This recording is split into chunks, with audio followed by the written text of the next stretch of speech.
put me in, coach. I'm ready to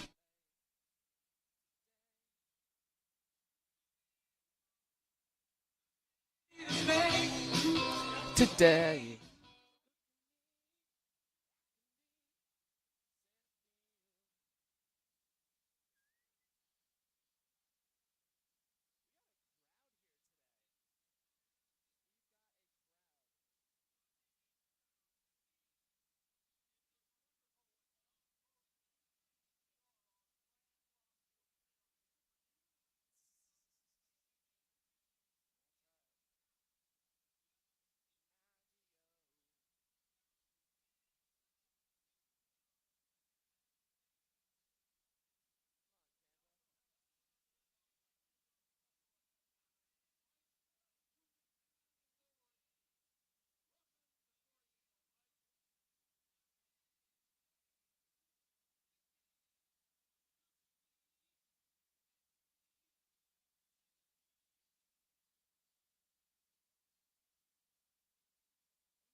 All right, good evening and welcome to David Story Field here at Lower Columbia College in Longview, Washington. My name is Zach Smolin, here to take you through all the action between your Cowlitz Black Bears and Cascade Colligate. Cascade Colligate are a non-league team that are helping fill out the schedule with the Canadian teams dropping out, as you may remember, from the Northwest Stars and also from the Highline Bears. So here we are as Dale Tackalo going to take the mound for the Cowlitz Black Bears. And Dale on the season having himself a pretty nice year, mostly out of the bullpen. Tackalo's got a 4.77 ERA, surrendered 8 earned runs in 14.2 innings pitched. That's 14 2/3. Allowed those 8 runs on 18 hits, 5 walks, and 11 strikeouts.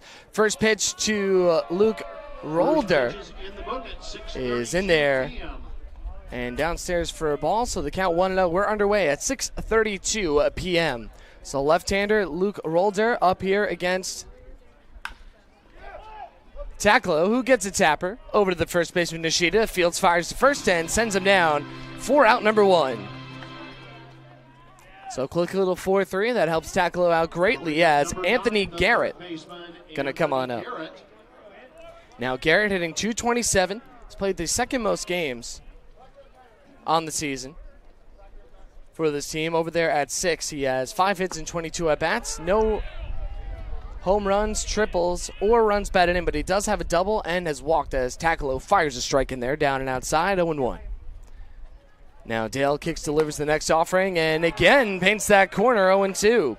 Tackalo wears the number 17 from Lewis Clark State. He's from Napa, Oregon, stands at 6'4" and 190 pounds, and actually got to pitch against his brother's team. His brother was on the Nighthawks, and they played just a little while ago. This is a hot shot over to the first baseman. Ogata picks it up on a hop and will take it himself for the second out of the top of the first inning.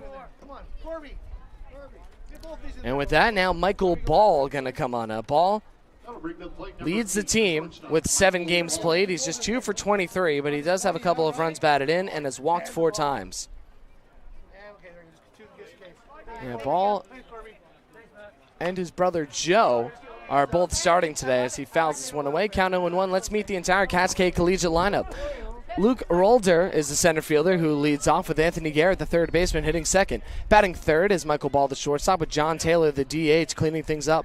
Sam Canton is in left field, batting fifth, with Eric Luches, the first baseman, in the sixth spot. This is hit in the air and will dunk in front of Toriano Sweet for a base hit. So a nice medium line drive in there, and the Cascade Collegiate squad have their first base hit and first base runner of the contest.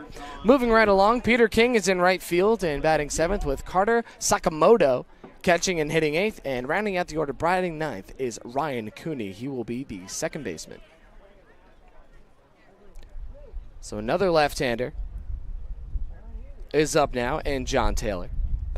First one to him, misses low for a ball, count 1-0.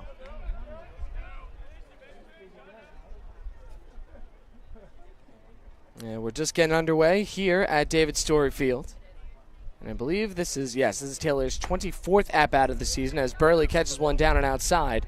2 balls and no strikes. Taylor, 5 hits, 23 at-bats. His 3 doubles, a triple, and 3 runs batted in. That's tied for second on the team.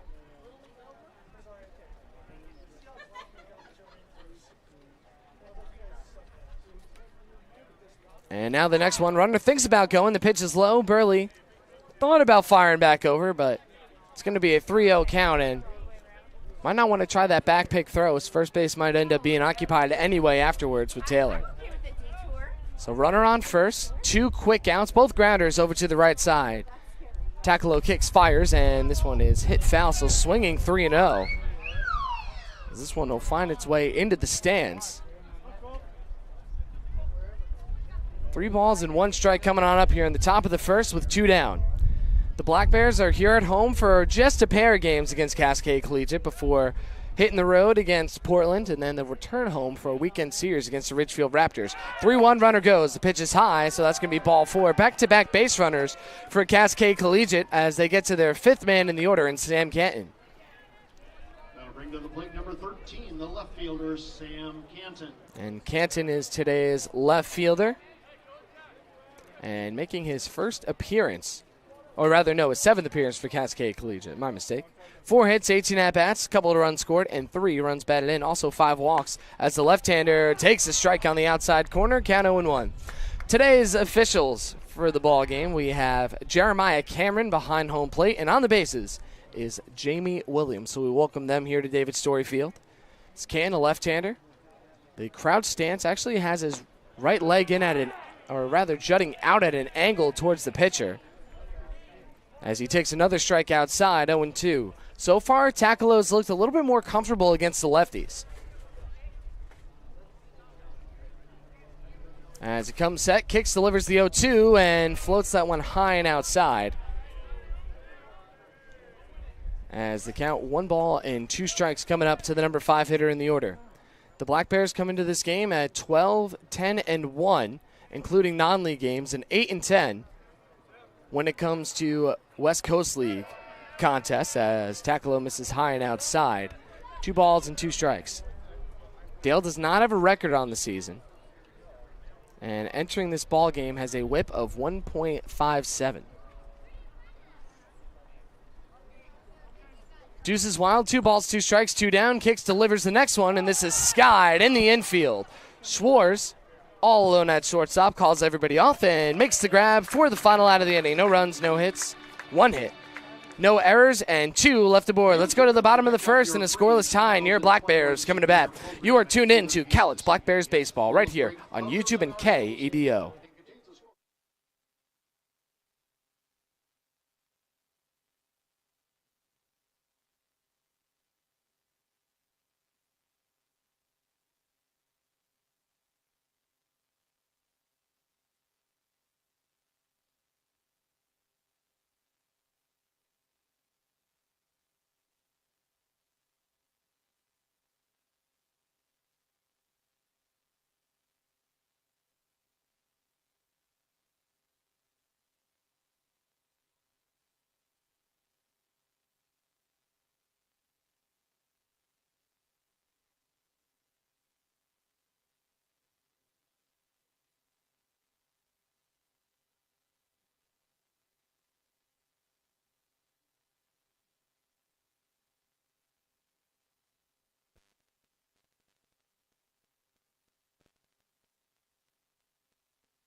Bottom of the first inning, and Nishida, Schwartz, Sweet due up against Joe Ball, who has been the most effective pitcher for this Cascade Collegiate squad this year. In 2 games, both starts, the Southpaw has tossed 9 innings, allowed just 2 earned runs, 4 total runs on 11 hits, 2 walks, and 13 strikeouts. He is 0-1, though, but with a 2 ERA, and he will go up against this Cowlitz Black Bears lineup. Riku Nishida, the second baseman, leads off with Matthew Schwartz at shortstop hitting second. In the 3 spot is Toriano Sweet, the center fielder, with Jaden Shepard in right field cleaning it up. Case Ogata's at first base batting 5th, with Johnny Radomski in left field hitting 6th. In the 7th spot is Sean Mulcair, the third baseman, with Jacob Burley, the catcher, hitting 8th, and Jace Bailey is in right field. He will bat 9th. First pitch to Nishida is a strike on the outside edge, and the count 0-1. Again, Ball, a high strikeout guy. Ooh, look out. That was up and inside. As Nishida takes that one, 1-1. Let's check out what Riku's done on the season. As he nips one foul over near the Cascade on deck circle, and the count 1-2. Nishida hitting .250 with 7 hits in 28 at-bats, couple of runs scored. 3 singles, 1 double, 1 triple, and 3 runs batted in. Nishida also has a sky-high on-base percentage of .436 as he swings and misses. The pitch is dropped. Sakamoto fires it over to first, and Nishida is down on strikes in the 2-3 putout for the first out of the bottom of the first inning, as Matthew Schwartz is going to come on up. Schwartz got to play hero in the conclusion of game number 1 yesterday, as we finished up a suspended game against the Sweets. The Black Bears won 7-4. First pitch to him is low, 1-0. Schwartz drove in the winning run, and then the Black Bears added 2 more to lead to a save by James Bradwell. He's hitting .250 this season with 14 hits and 56 at-bats as he takes one low. 2-0. Schwartz also with 11 runs scored, a pair of doubles, and 4 runs batted in, a .317 on base percentage, and a slugging percentage of .286.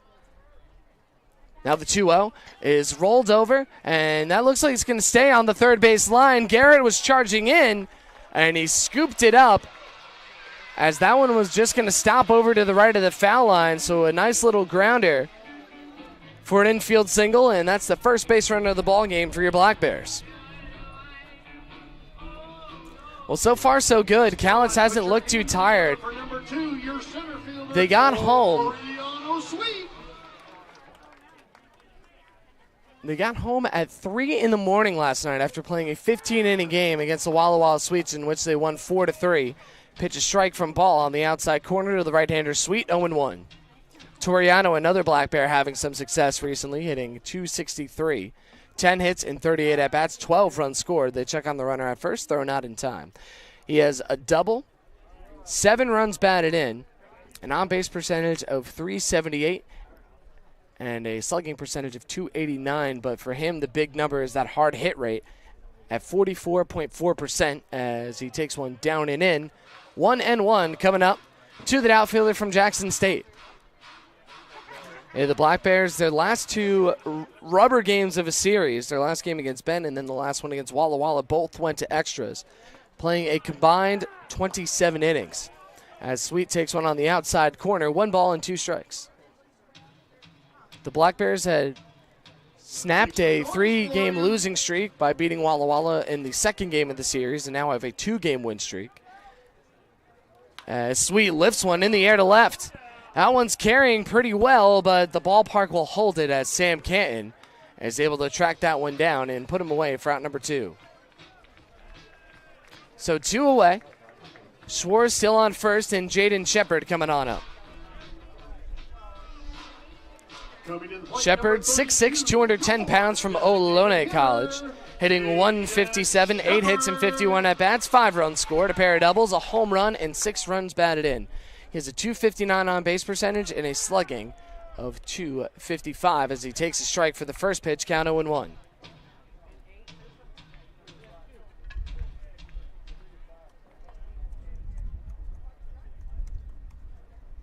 And the next offering to him is downstairs, 1-1. Shepard batting cleanup here today. He was in the 7 spot a couple of games in a row.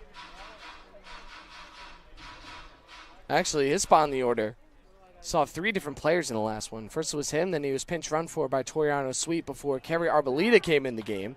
As a strike taken by Shepard here, count 1-2. And Arboleda ended up knocking in the winning run for the Black Bears in the top of the 15th, and that's what helped send him home. 1-2, 2 outs, runners on first. Next pitch to Shepard is a chopper over to the third baseman. Garrett is there, fires across the diamond, a good stretch by Luches. Will put him away for the final out of the inning. No runs on 1 hit, no errors, and 1 left on base. We'll head into the top of the second inning, a scoreless tie with Cascade coming to bat. You are tuned in to Black Bears Baseball right here on YouTube and KEDO.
Back at it here at David Story Field in the top of the second inning. We had some on-field shenanigans going on to our left side with a little bit of in-between games as we're getting ready to go back at the top of the second in this ball game as Cascade will lead off with their third baseman, or first baseman, Eric Luches.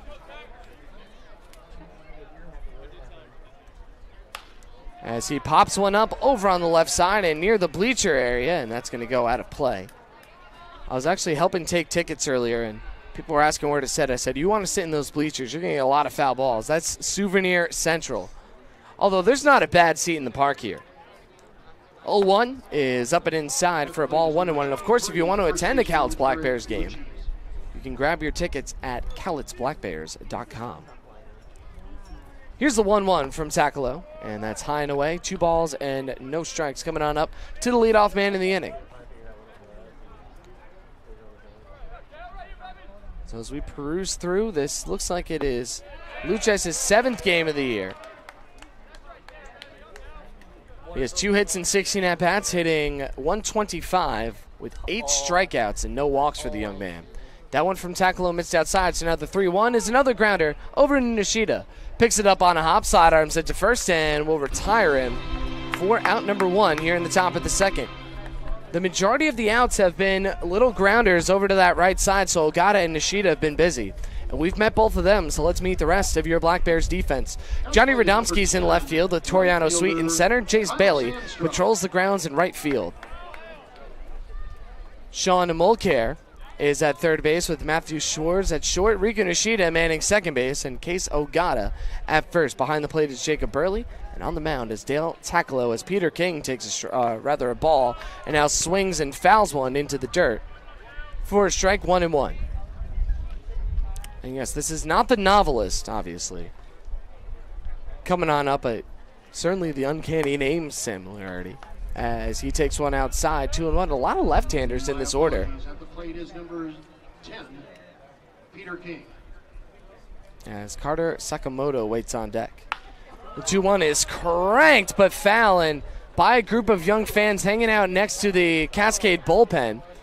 So they'll get a free baseball right there with the price of admission, and the count even now at 2-2.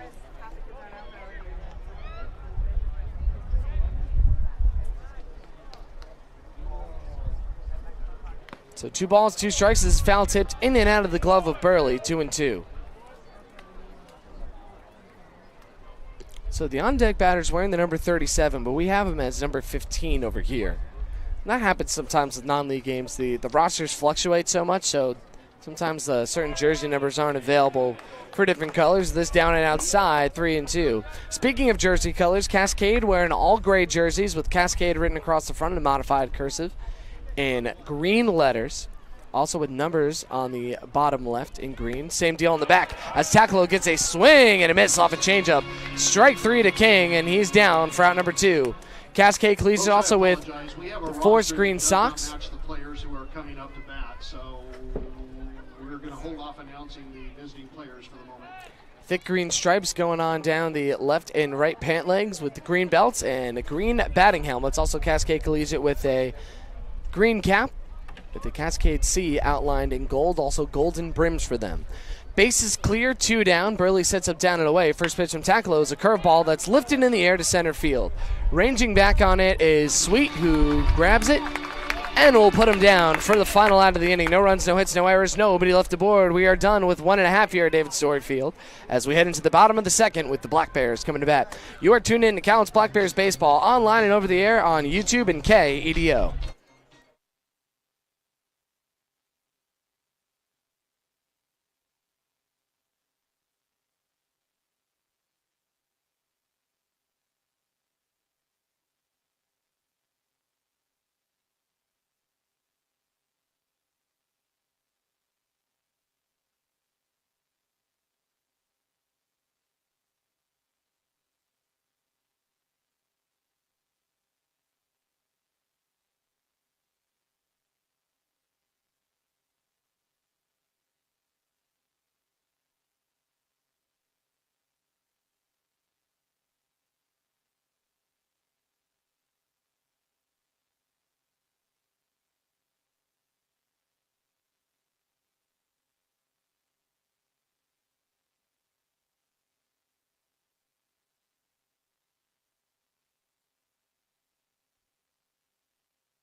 Bottom 2, Ogata, Radomski, and Mulcair do up. After going down with just one base hit for Matthew Schwartz and nothing else, so they'll try to get something happening this time around. The Black Bears on the season, including non-league games, the offense is indeed starting to pick up for them. They're hitting .226 as a group with a .321 on-base percentage and a .329 slugging percentage. In 23 games, they have scored 108 runs. And for that, is 4.7 runs per game. So Ogata now coming up to the plate. Case playing his 14th game for the Black Bears and swings and misses at the first, offering 0-1. It's interesting. The Black Bears have played so many games, but nobody has played more than 18. That's Brock Bozette. Manager Brian Burris really making sure to cycle everybody through, make sure everybody gets their at-bats as Ogata belts one into deep center. Going back on it is Rolder, and he spins around. He had his hips pointed in the wrong direction, but made the quick course correction to send Ogata back to the dugout for the first out. And with that, here comes Johnny Radomski. In his 10th game, he's got 4 hits and 29 at-bats, hitting 138. Actually leads the team, tied with Henry Mensch with a pair of triples. On base of .297 as he grounds one to the third baseman Garrett, who fires across the diamond, and it'll put him away for out number 2. So 2 quick outs here in the bottom of the second.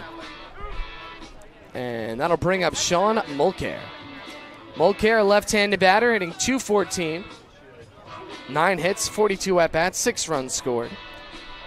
2 doubles and 1 home run, has also driven in 5 this year with a .306 on base percentage and a .333 slugging. Lefty from the University of Portland.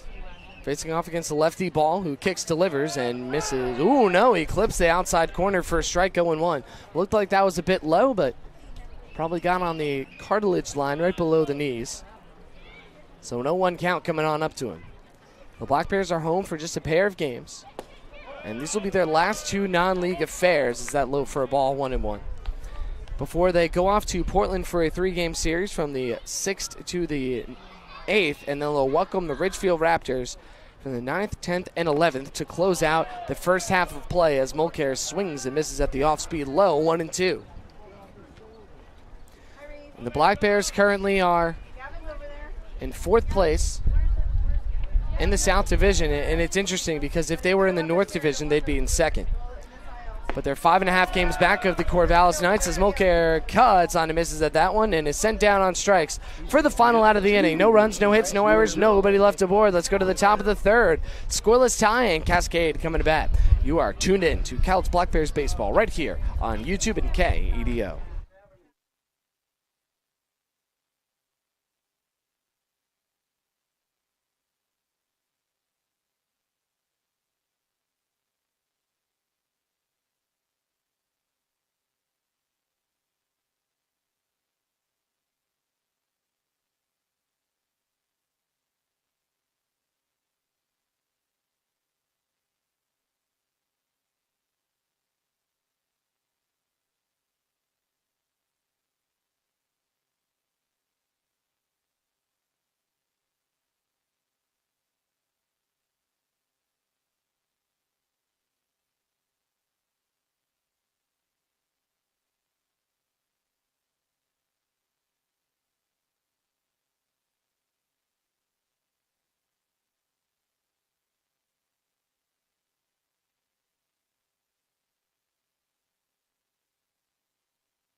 Welcome back here. Ryan Cooney, Luke Rolliter, and Anthony Garrett are all coming on up to the plate against another inning from Dale Takalo, who has pitched very well, just surrendering that hit in the first inning, and then since then it has been smooth sailing for the right-hander. As Cowlitz looking to hold them down again. Both teams with no runs on 1 hit, no errors, but Cascade have left 2 aboard, and the Black Bears have left just 1 on base. Again, the Black Bears are 4-0-1 this season in non-league contests and have had a lot of success. They've scored 31 runs across those 5 games as a strike taken by the right-hander Cooney, 0-1. They've only surrendered 18 runs and have hit 4 of their 11 home runs on the season in non-league ball games, as the 0-1 from Takalo is high and outside. 1 ball and 1 strike coming on up from him. Gallant's looking to make it 3 in a row after beating Walla Walla in back-to-back contests, 7-4 and 4-3 in a 15-inning game as Dale misses low. 2 balls and 1 strike coming on up for him. And Dale did not pitch in the series against Walla Walla. So definitely needing to get a rep in as he fires a strike on the outside, 2-2.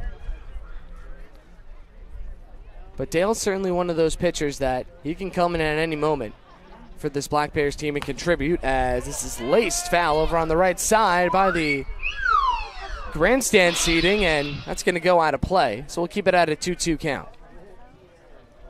The Black Bears wearing their home forest green jerseys, trimmed in orange with the Catlett's Black Bears claw and baseball logo on the top left lapel, as this is lined right up the middle and through for a base hit. So a second hit for Cascade Colligate comes at the bottom of the order, and that'll flip things around and bring up Luke Rolliter. Rolliter is 0 for 1 with a ground out to the second baseman. If that happens again, the Black Bears can turn one of their famous double plays. Yeah, this team turns to quite often.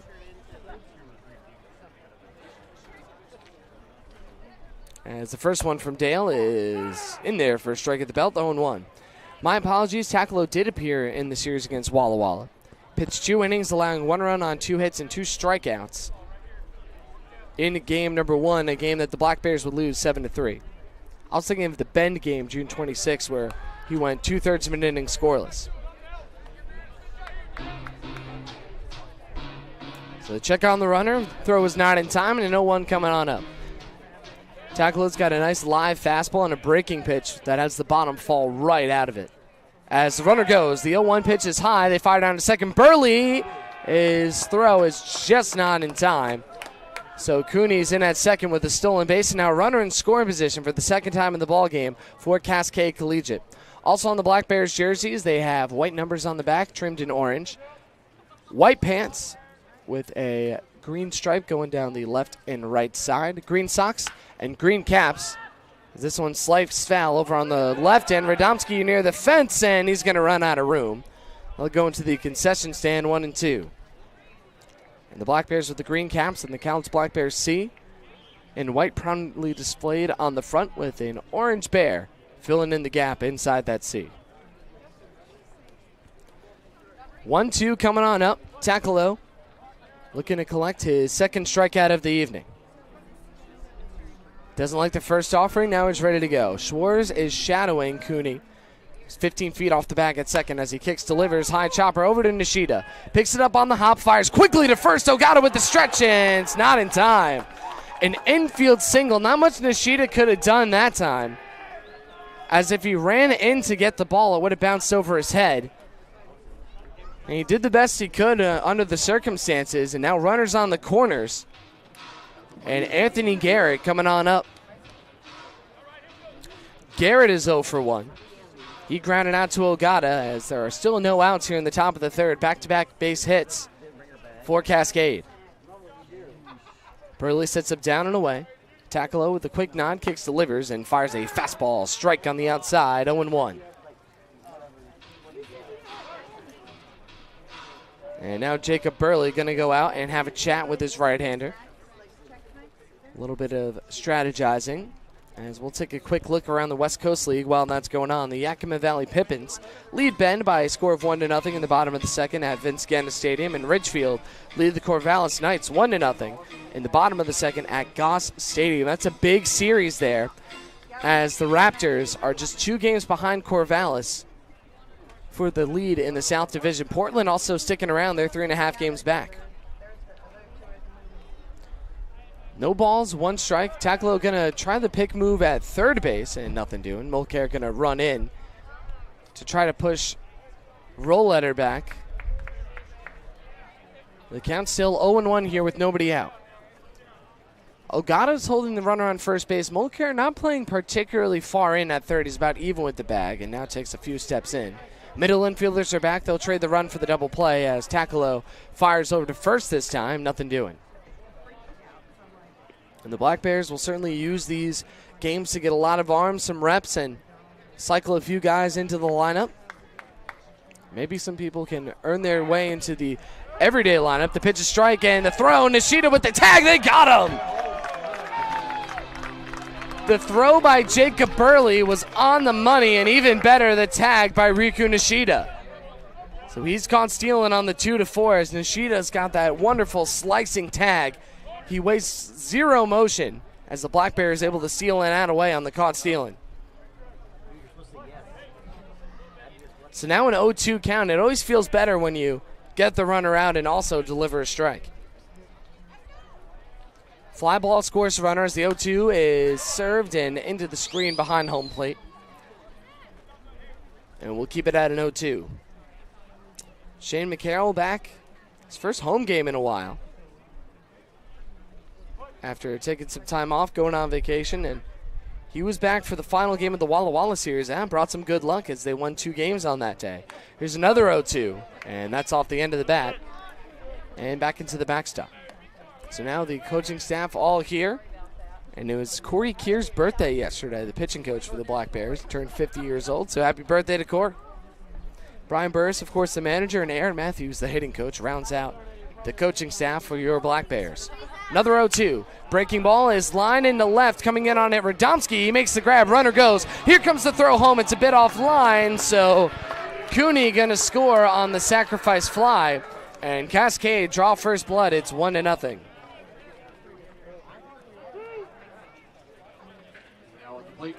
So now the bases are empty, and Michael Ball, the 3-hitter, will trot on up there. Ball is 1 for 1 with a single, and straight away center field. First pitch from Takalo is a pop-up on the right side. Ogata giving chase, as is Burley as they go towards the dugout, and that's going to land just beyond the dugout. Over in some picnic seating on the right side, and the count now, no balls and 1 strike.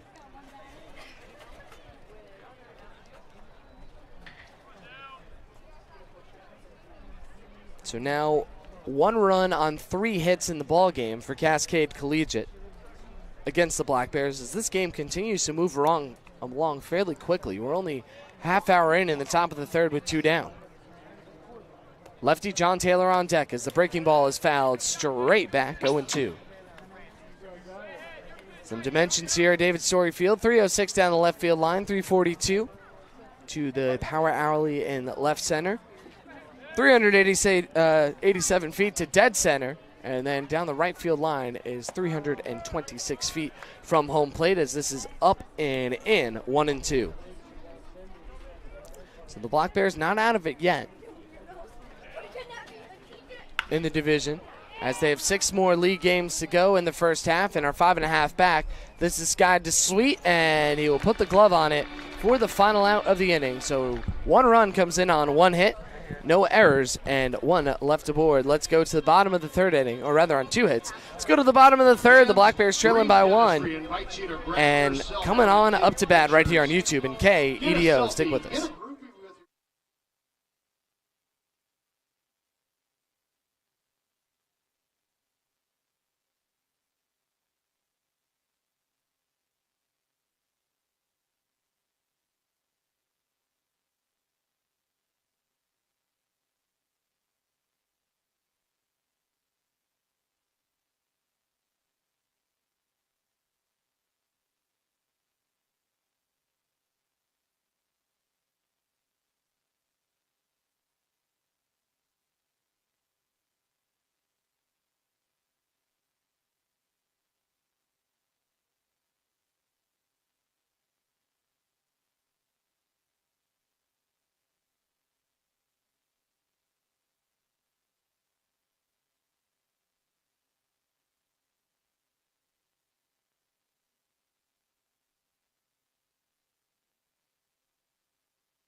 Here we go in the bottom of the 3rd inning. Jacob Burley, Jace Bailey, and Riku Nishida all coming up. And just as the baseball gods intended, if you make a great play in the field, you come on up to bat. And that's exactly what Jacob Burley did. Burley threw out a runner at second base and helped the Black Bears collect their first out defensively of the inning. And now he will come on up sporting a 167 average. 6 hits, 36 at-bats, 2 runs scored. As he takes the ball inside 1-0. Actually, those were Jace Bailey's numbers. Burley hitting 132, 5 hits and 38 at-bats, 3 runs scored, and 3 driven in, also with an on-base percentage of .209, takes one low. 2 balls and no strikes to the Black Bears starting catcher. He's got a couple different things going on in his arms. He's got a little bit of an orange wristband on his left, and on the right, more of a grayish-green arm sleeve. Hey, whatever works to help him throw guys out. This is fouled back. 2-1 coming up to the right-handed hitting catcher. I'm surprised they gave Burley the start behind the plate today. He was out there catching in the bullpen yesterday in that 15-inning game, warmed up a lot of different pitchers as he skims one foul, 2-2. But he's tough. You have to be a catcher, so he's out there today. And certainly, I imagine he's glad to draw the start. He's making his 12th appearance on the year.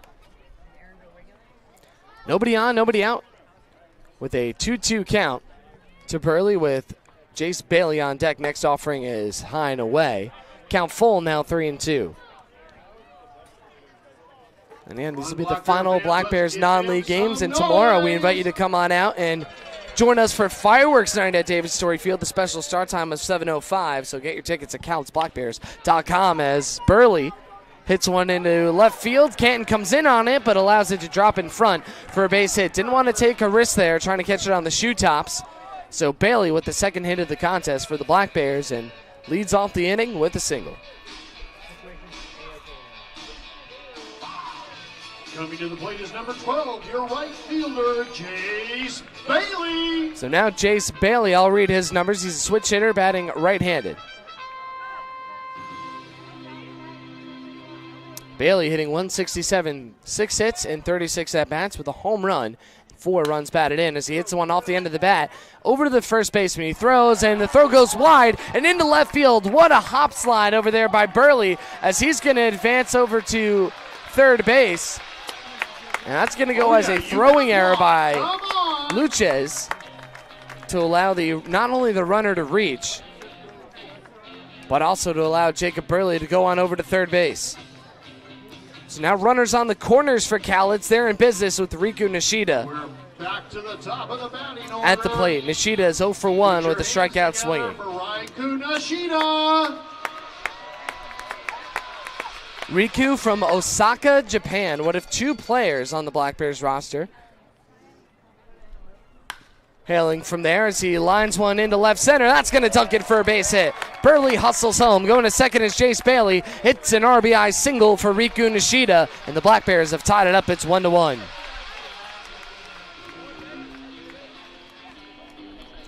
And this is the first sub-90-degree game that the Black Bears have played in quite some time.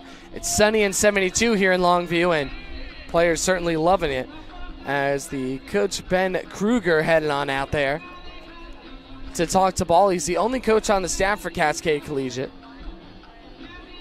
And while he's there having the conversation, let's recap what's happened in the Black Bears last series. So the Black Bears went into Walla Walla, took 2 out of 3 against them after the Sweets took 2 out of 3 from the Black Bears here at David Story. From the 4th to the 6th of June, the Black Bears dropped the first game 7-3 against Walla Walla on the 29th. Won 7-4, technically on the 1st, but the game was started on the 30th and suspended for 19 hours due to lightning and rain. So they completed that with a 7-4 win and then won 15-inning contest 4-3 to close out the series. That was their first league series win since they took on Bend from the 9th to the 10th. First one to Schwartz is a bunt, and it's a gorgeous one down the first base line. Nobody covering the bag, and that's going to be an infield single for Matthew Schwartz on the bunt, and now the base is loaded for the Black Bears.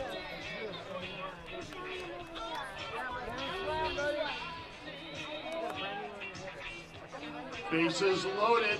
So Cowlitt's just tacking him on here as Toriano Sweet, with his 7 runs batted in on the season, stepping up to the plate. He's a hard-hitting right-hander and gave the ball a ride his last trip, but just skied out to the left fielder.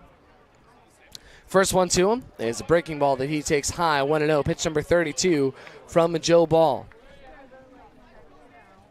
And over on the right side, no action just yet in the Cascade bullpen. but there is some mulling around there. Certainly, if ball gets into trouble, they'll have to make a change. Here's the 1-0, and this is hit high in the air over on the right side, and will land foul over on the campus of Lower Columbia College. 1 ball and 1 strike coming up to Sweet. Sweet set a season high with 4 runs batted in, hitting in the bottom of the order in the Black Bears' 10-1 victory. 1-1. Is in the air on the right side. Getting a beat on it is King. He's near the foul line, and he'll make the grab for out number 1. Tagging is Bailey. The throw goes over the catcher's head, not in time. So Toriano Sweet knocks in another run with a sacrifice fly, and the Black Bears have taken the lead. It's 2-1.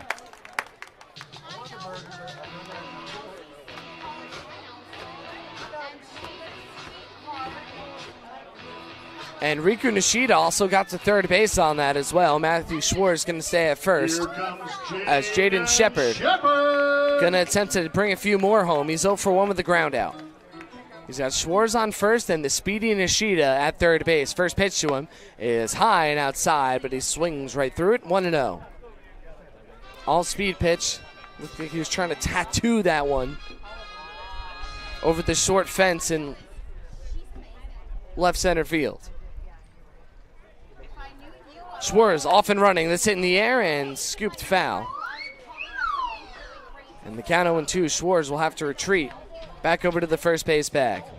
The Black Bears this season have stolen 34 bases on 40 attempts. That's pretty remarkable for them this season. That is 85%. And advanced analytics say if you're going to steal, you better have an 80% chance to do it, and they are over that by quite a bit as this is on the ground down the left field line, and that's going to go for extra bases. Nishida scores. Schwartz will go to third base as Shepard trots into second with an RBI double, and the Black Bears have doubled their lead. It's a 3-1 ball game. Yeah, hugging the line always helps right there, and Aaron Matthews going to go out there and grab the equipment that Shepard was wearing as they look to keep things rolling here with Case Ogata at the plate. Ogata's 0 for 1 with a fly out to deep center field. And Ogata in the advanced metrics Black Bear fans, let's keep it has going created with 3.9 runs Ogata this season. And has a BABIP of 240, so that's his batting average of balls in play.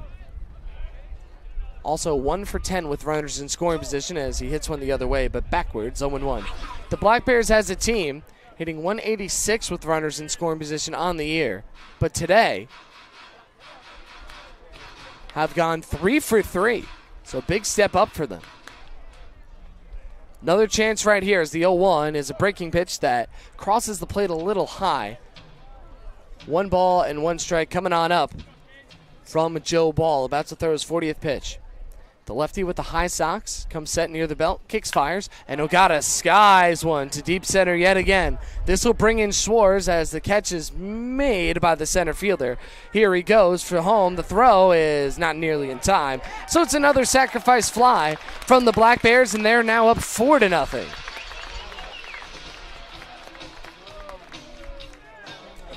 Hey, you don't always need to hit to bring the run in. Another sacrifice fly of the inning from the Black Bears' heart of the order as Johnny Radomski steps up 0 for 1 today. For Johnny Radomski. Quick check back by Ball, kicks, fires the first one to Radomski, who hits it on the ground to the third baseman. Garrett there throws on the run and sends him down for the final out of the inning, but the Cowlitz Black Bears score in bunches. They score 4 runs on 4 hits, 1 error, and leave 1 man aboard. Let's go to the top of the 4th with the Black Bears leading by 3 and Cascade Colligate coming to bat. You're tuned into Black Bears Baseball right here on YouTube and KEDO.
some enthusiasm. Top of the fourth inning coming up. Cowlitz with 4 runs and Cascade Colligate with just 1 as Del Tacolo comes back out there for his 4th inning of work. He's been great. He's used 49 pitches to allow just 1 run on 3 hits. Strike out 1 and walked just a single batter. 212 batters faced, so it's only faced 4 per inning. As John Taylor comes on up, he is the lone walk in this game for Del Tacolo. John Taylor. Left-handed hitter with a slightly open stance and a small knee bend. The first pitch from Dale is a hot shot grounder on the right side. That's going to hit the netting and stay in the ballpark, but just go for a strike, 0-1. And the Cowlitz Black Bears broadcasts and games are brought to you by your local State Farm agents of Longview. Call Bob Beal and Scott Fisher for all your insurance needs as Tacolo misses high and outside, 1-1. Bob Beal at 360-425-5432 and Scott Fisher at 360-432-9500. Those are your local State Farm agents here in Longview, Washington. As the 1-1 on the way from Dale is fouled back and will ricochet off the padded backstop right into the, or right near the Lower Columbia College logo behind home plate, 1-2. 4-1 Black Bears lead after coughing up 1 in the top of the third. They storm back for a quartet of runs of their own on 4 hits. Here's the 1-2, and Tacolo's curveball slips out of his hand as he misses high and outside. 2 balls and 2 strikes coming up against John Taylor.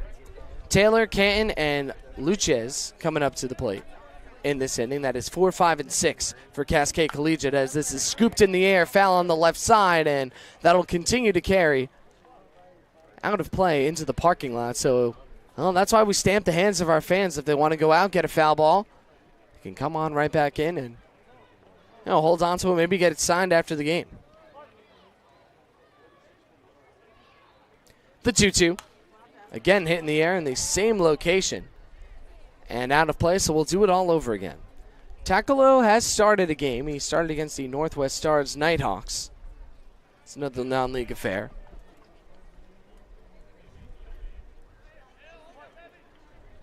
And now gets set to deliver the next 2-2. And once again, foul back. Taylor with 3 consecutive foul balls on those breaking pitches. So in that game against the Northwest Stars, he went 5 innings, surrendering 5 runs, 3 earned on 6 hits, and 2 strikeouts. 2-2. Grounded sharply and through the hole on the right side. That's going to be a base hit for Taylor. So Ogata thought about going over and trying to grab it and then retreated back to the bag once he saw Nishida going for it, but neither were able to make the play. So a leadoff single from the cleanup man for Cascade Collegiate sends up another left-hander in Sam Canton. Canton is 0 for 1. He popped out to Matthew Schwartz. That ended the top of the first inning. Double play in effect. Burley has thrown out a runner today as this is cranked high and deep into right field. This hooking towards foul territory, going back on it as this is going to land and fair for a home run, a 2-run shot by Sam Canton. That was down the line and landed just behind the foul pole. And now Cascade have closed the gap to just 1 run. It is a 4-3 ball game.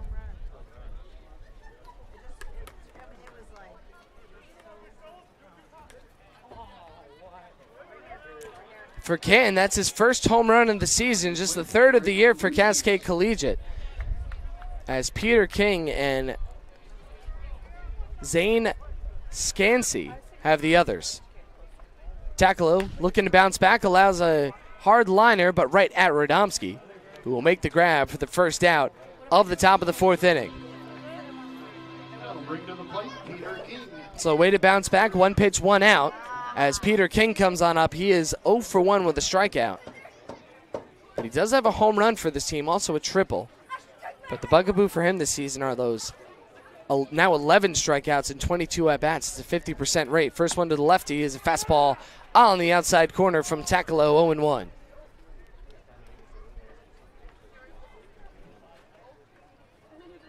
And the 1-1 from Tacolo is below the knees with the change. 1 ball and 1 strike as now some action getting going in the Black Bears pen. Wilson Weber starting to get up with his catcher's gear, but no pitcher stretching out just yet. And the 1-1 from Dale. Above the belt with the fastball this time. 2-1 coming up.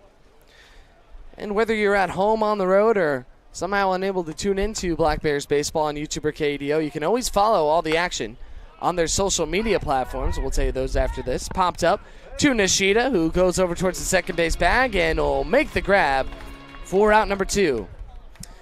And you can follow the Black Bears on Facebook. Just search Cowlitz Black Bears. Hit that like button. On Twitter, at Cowlitz B Bears. Also for graphics on the starting lineups and scoring updates. And on Instagram, at Cowlitz Black Bears. We also just recently dropped an episode of our On the Road with the Black Bears series. And we talked to Jeffrey Nelson and Isaac Martinez in Walla Walla, so you can check those out on YouTube. Right now, I know the Nelson episode's up there. You can also catch on past episodes. We had Toriano Sweet, James Bradwell, Jaden Shepard, Jacob Burley, all your favorite Black Bears. Sakamoto fouled the first one off, and now the righty from the line delivers the 0-1. This is down and away, 1 ball and 1 strike to the right-handed hitting Carter Sakamoto. There's 2 down, but Cascade Colligate were able to score 2 runs off the big fly from Sam Canton, the 5-hitter. Here's 1-1. And another fastball catching the outside edge, 1-2. So Takalo, so far so good after allowing that home run. With 2 quick outs, now looking for a K to tie a bow on this inning. Bases clear, 1 ball, 2 strikes, and 2 down. The right-hander rocks, kicks, delivers, breaking ball, and that's a little high. As Burley catches it above Sakamoto's belt, 2-2. It's good to be back here in Longview after that trip to Walla Walla. 4.5-hour bus trip back late at night. But your Bears of Summer's back at it and ready to perform, as you can see here today with their 4 runs in the contest. Sakamoto fouls that one on the right side, 2-2. So now a deuces wild count, 2 balls, 2 strikes, and 2 down. Cascade looking to win their 2nd game of the year. They beat the Walla Walla Sweets by a score of 10-2 as this breaking ball is in there. Strike 3. Sakamoto is caught window shopping on the upper edge of the plate and sent down for the final out of the inning. But Cascade Colligate able to bring in 2 runs in the inning on 2 hits, no errors, and none left on base. Let's go to the bottom of the 4th inning. The Black Bears still lead at 4-3, and Cowlitz are coming to bat. You're tuned into Cowlitz Black Bears Baseball right here on YouTube and KEDO.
Coming back, we're just recanting how hot it's been lately, me and Justin Ford, but 72 and sunny today.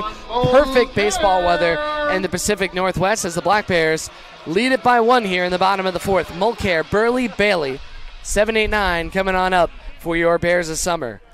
Mulcair is 0 for 1 with a strikeout swinging. His team still up by 1. First pitch to the lefty from the left-hander is cut on a missed on the breaking ball, and the count 0-1 to him. And a packed house here at David Story. So happy to see the fans coming in droves, and hope that trend continues for the rest of the season as, again, the slider gets Mulcair to swing and miss 0-2. Of course, I love my radio and TV audiences, but hey, if you can come on down to the ballpark, we love to see you here too. Get your tickets at CowlitzBlackBears.com. A little plug for you. No balls, 2 strikes coming on up from Joe Ball. High leg kick delivery, and the fastball misses high and outside. That was his 45th pitch. And we even the count now. Let's give him some encouragement. Or no, the count is 1 ball and 2 strikes. My mistake. And this one at the knees, strike 3. Mulcair caught looking and is sent down on strikes for the second time in the ball game. This time without a swing, as Jacob Burley comes on up. He's 1 for 1. He sparked the Black Bears 4-run rally with a base hit back in the 3rd inning. Belted one over into left field and came around to score. Burley, a right-hander from Brown University with an open stance as the home plate umpire calls time. Actually steps out of his crease there. Now he's back and ready to go. Ball trying to throw another 0 up on the board after surrendering 4 in the last inning as Burley takes a breaking ball strike on the outside corner, 0-1.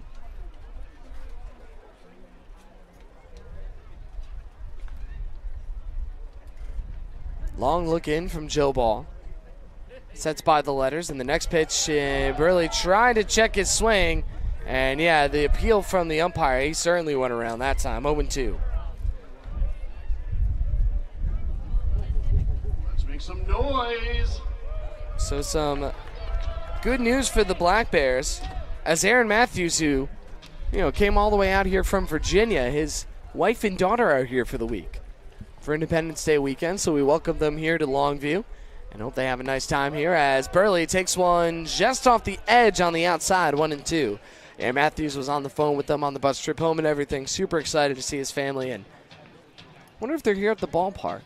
They don't see them, but could always ask. They're here. 1-2. And the breaking ball misses low. 2 balls and 2 strikes to Jacob Burley. It's 1 down, nobody on. Here in the bottom of the 4th, the Black Bears still hanging on to their 4-3 lead, as Cascade Colligate have scored in 2 consecutive innings. 2-2. And again, downstairs, Sakamoto tried to frame that one, but Jeremiah Cameron is not fooled that time. Pitch framing is important, but that one almost dusted the plate. So a fairly easy call that time. As the payoff pitch, Burley grounds it sharply and to the shortstop ball on the backhand. He's going to fire across the diamond on a hop, and it's going to get away from the first baseman, Lucius. So let's see how they score that one, and it's going to go as an E6 by the shortstop. As Cascade Collegiate have committed their second fielding gaffe of the game and allowed a Black Bear to reach base as Jace Bailey comes on up. Bailey is 0 for 1, but reached on the first error that they committed. The bases, put your hands together for Jace Bailey. Bailey's got a run scored today as well, and got to see his family over in Walla Walla. His parents came in from Coeur d'Alene, Idaho, to come watch him play. It's the first pitch missed low, 1-0. Bailey again, switch hitter, batting from the right side. He's been batting mostly left-handed. He told me actually he naturally bats right-handed, but over the past couple of years has really worked at it and has become an ever-valuable switch hitter. Takes one upstairs, 2-0. He said his draft stock rose exponentially as soon as he learned that new skill. And I like to ask switch hitters, what's the biggest challenge? I always think it's seeing the plate, and that's what he told me as well. It's getting used to, trying to figure out where everything is from that other vantage point. You think it'd be easy, just look over the plate, but it's a completely flipped perspective. So he takes a strike there, 2-1.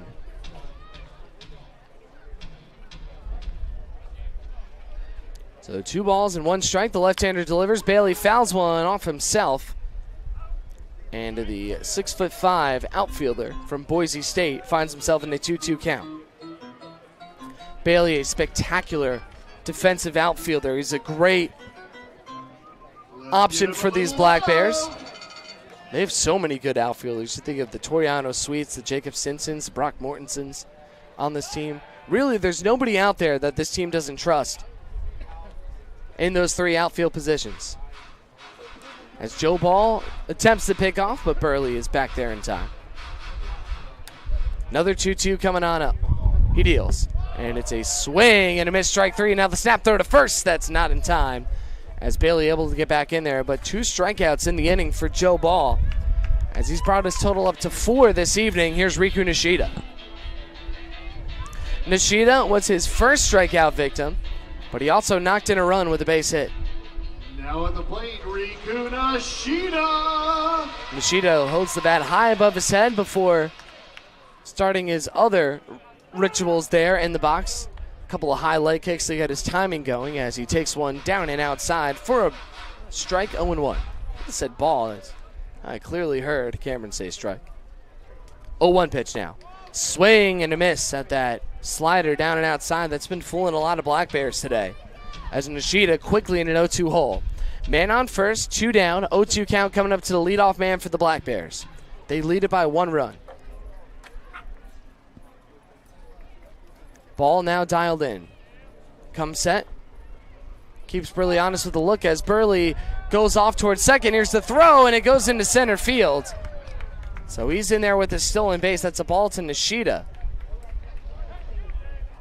And for Jacob Burley, that's his second swipe bag of the year. Another man in scoring position for the Black Bears.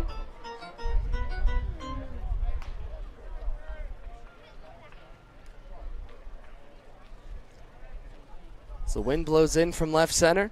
Ball sets for the 1-2. He deals. Swung on, Nishida pokes one, and it's stopped by Michael Ball. He's going to try to fire across the diamond, not in time. Burley's going to score. Oh, heads up base running by Jacob Burley. As Nishida's going to get an infield single, Burley comes in to score, and the Black Bears extend their lead now. It is a 5-2 ball game.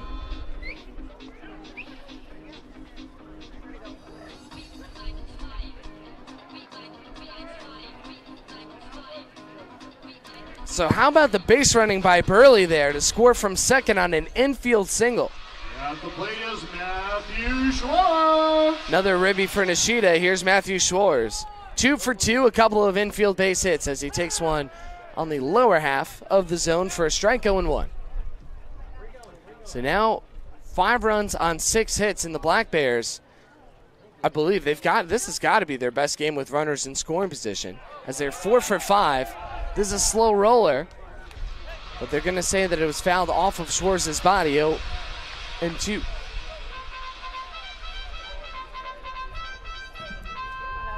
Runner on first is Nishida. Schwartz at the plate with 2 down. It's an 0-2 count.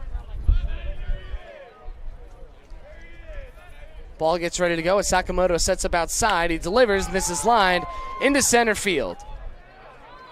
Rolliter trails back on it and will make the grab to put him away for the final out of the inning. But your Cowlitz Black Bears are able to put another run up there on the board on 1 hit, 1 error, and leave 1 on base. It's a 5-3 Black Bears lead as we go into the top of the 5th inning with Cascade Colligate coming up to bat.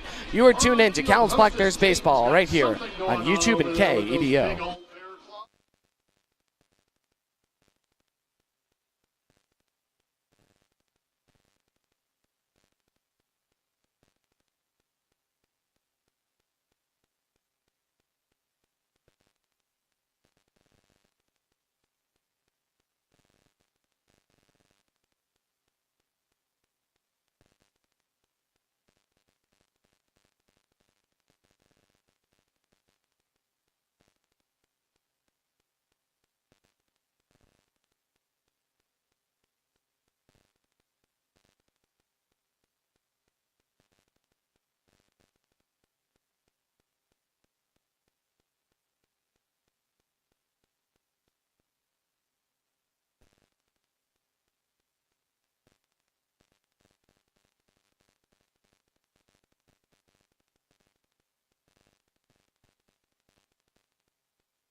We'll put the wrong dial a little too high as we go to the top of the 5th inning. Ryan Cooney, Luke Rolliter, and Anthony Garrett coming on out against Kyle Sandstrom, who is coming in relief for the Black Bears. And Sandstrom has just been spectacular this season for the Black Bears. So before we give you his numbers, though, let's tell you what Takalo did today. Dale went 4 innings in his second start of the season, allowing 3 runs, all earned, on 5 hits, 1 walk, and a pair of strikeouts. He threw 69 pitches, 46 strikes. That's 66.7%. As now we will go to Kyle Sandstrom's numbers this season. Let me tell you, they're pretty. So Sandstrom making his 5th appearance and his 3rd in relief for him. He is 1-0 with a save. In 15 innings, he's surrendered 3 runs, all earned, on just 9 hits, 5 walks, and 19 strikeouts. He has got a whip of .933 coming into this ball game. So Sandstrom, a high strikeout guy, throws 64.9% of his pitches over the plate, and the lefty will certainly be tasked with eating up plenty of innings for Cowlitz after Takalo goes 4.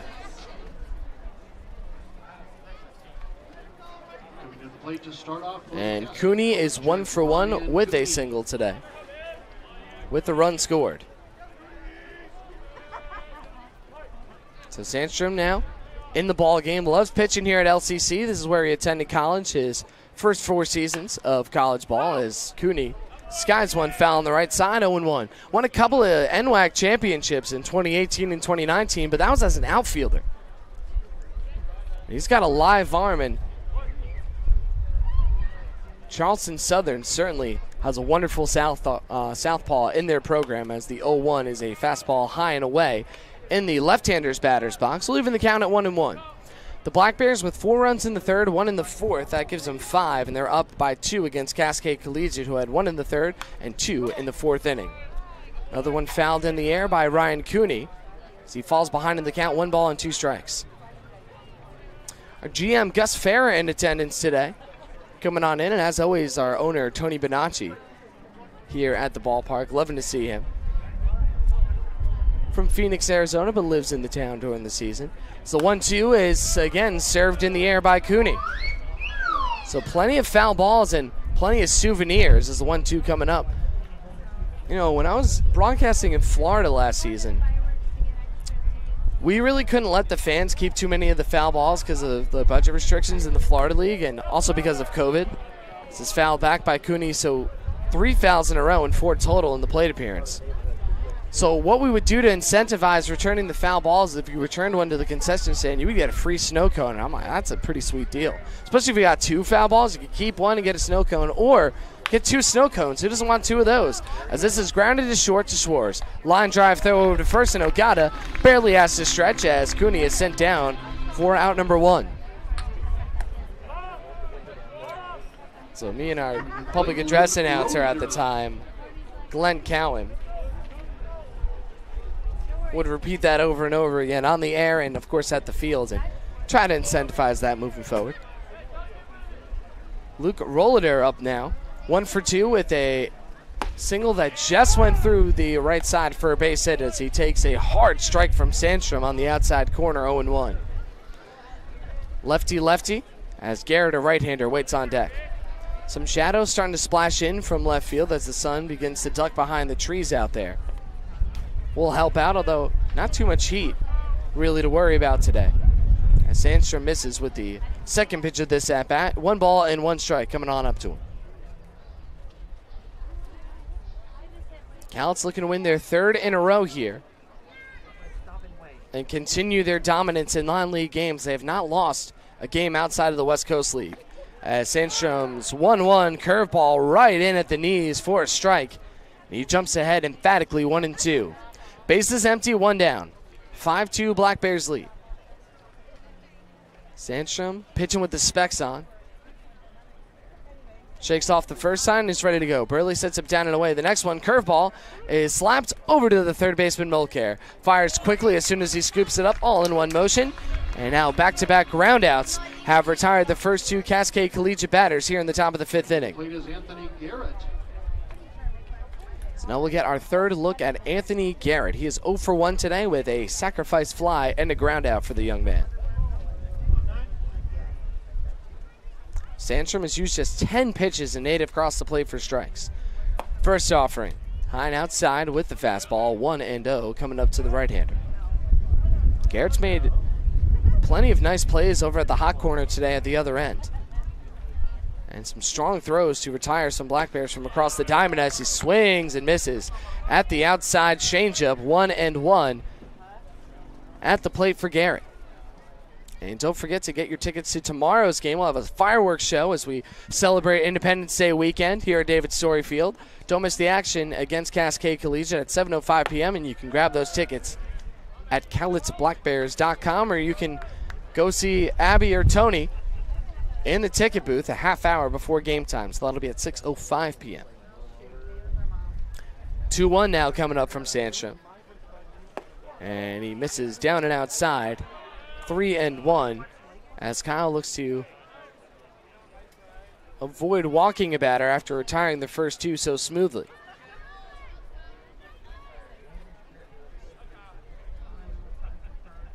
Shakes off the sign. Here's the 3-1.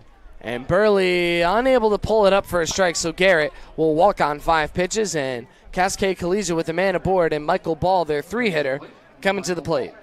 Ball 1 for 2, single and a flyout.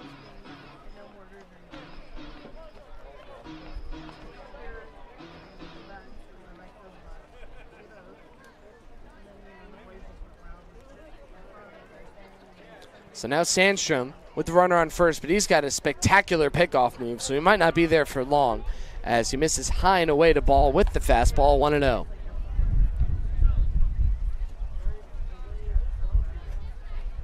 And I do not have the pickoff numbers in front of me for Sandstrom. Oh, yes, we do. So he has picked off 2 batters this year. Actually, no, that was Michael Ben. Sandstrom only with 1. As he misses, or no, hits the outside corner. Okay, it looked like it was off the edge to me, but we'll even it out at 1-1. The Black Bears as a team have picked off 4 batters this year. And half of them are from the right-hander, Michael Benz, as Sandstrom looks over, and not in time. Ogata will relay back over to his southpaw on the mound.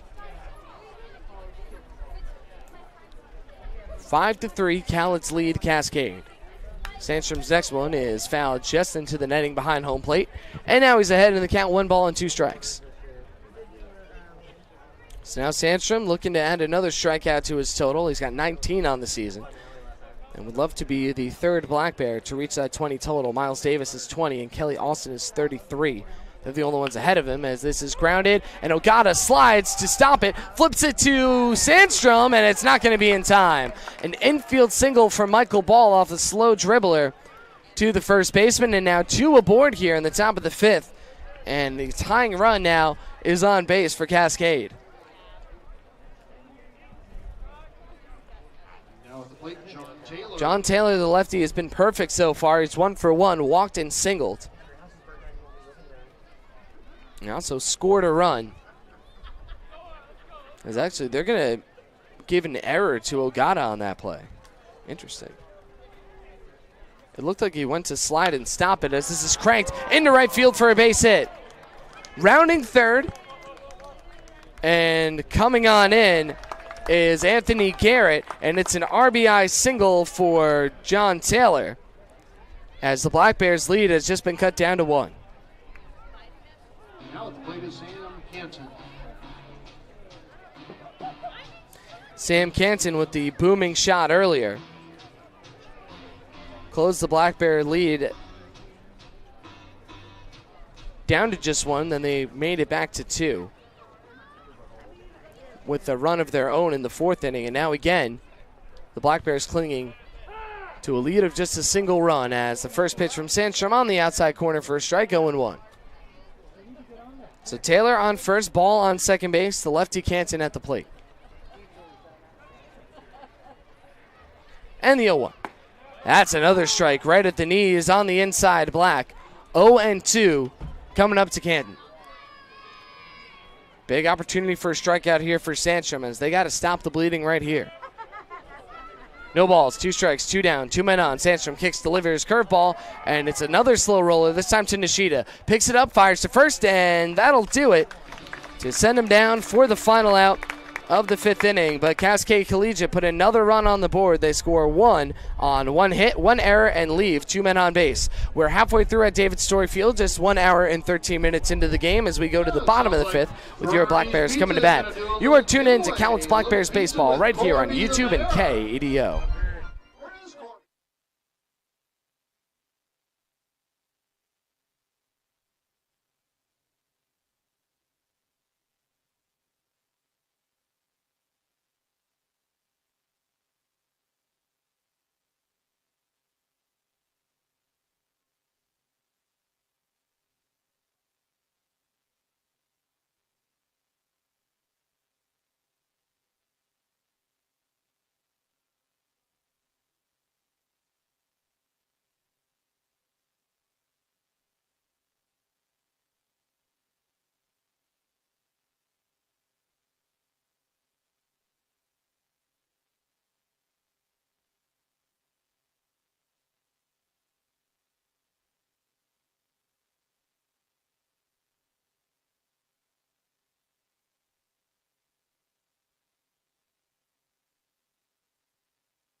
Bottom 5 halfway through this ball game. Toriano Sweet, Jaden Shepard, and Case Ogata coming up for your Bears this summer. Sweet is 0 for 1 with a couple of flyouts, although one of them a sacrifice fly to not get a run in that big third inning for Cowlitz as Sweet checks a swing at that low pitch from Ball, and the count 1-0. They're going to stick with Ball here. He's only at 64 pitches now. No action in the Cascade bullpen down the right field line. Here's the 1-0. And that is a strike on the inside corner to Toriano. 1-1 to the Black Bear center fielder. It's the first time this season that Sweet has hit in the 3 spot, trying to take advantage. So 1-1 is a grounder, and that's a hard one up the middle and through for a base hit. So Toriano gets his first hit of the contest. And the Black Bears' 7th of this ball game. Here's Jaden Shepard. Shepard 1 for 2. He's grounded out and doubled today. And Shepard's double is able to knock in a run, so he now has 7 on the season. First offering to him. That's a low strike in the count 0-1. Black Bears looking to answer here. They've been able to put a couple of runs on the board every time that Cascade have. Looking to push right back here and extend their 1-run lead. Shepard with a foul ball behind home plate. And an 0-2 count coming up to the Black Bears cleanup man. Sweet very fast over there on first base as ball kicks delivers and the pitch is down and inside. 1 ball and 2 strikes.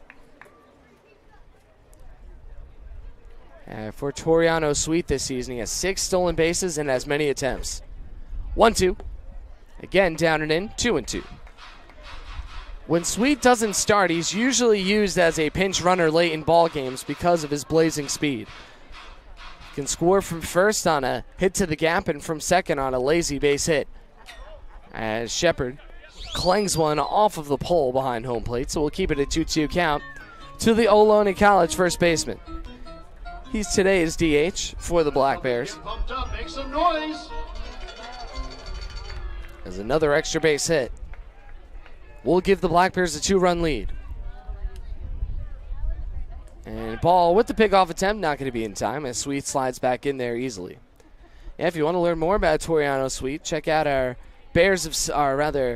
On the Road with the Black Bears. There we go, Bears of Summer. I've been tweeting that all day long with the hashtags. It's the 2-2 breaking ball is again skied foul. And check out our episode with Toriano Sweet. That was over on our road trip in Corvallis. Talks all about his season and the facilities over there at Goss Stadium, where the Oregon State Beavers play their games. Here's the 2-2 and it's lined and caught by Cooney in the air to third to first. He got him. A double play on the 4-3. What a play by the second baseman Cooney. And the Black Bears hit into a bit of bad luck that time. There's 2 outs on the board now in the bottom of the 5th.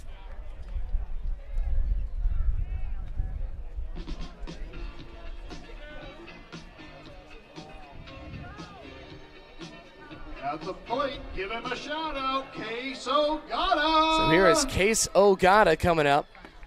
And he takes a strike at the knees in the count 0-1.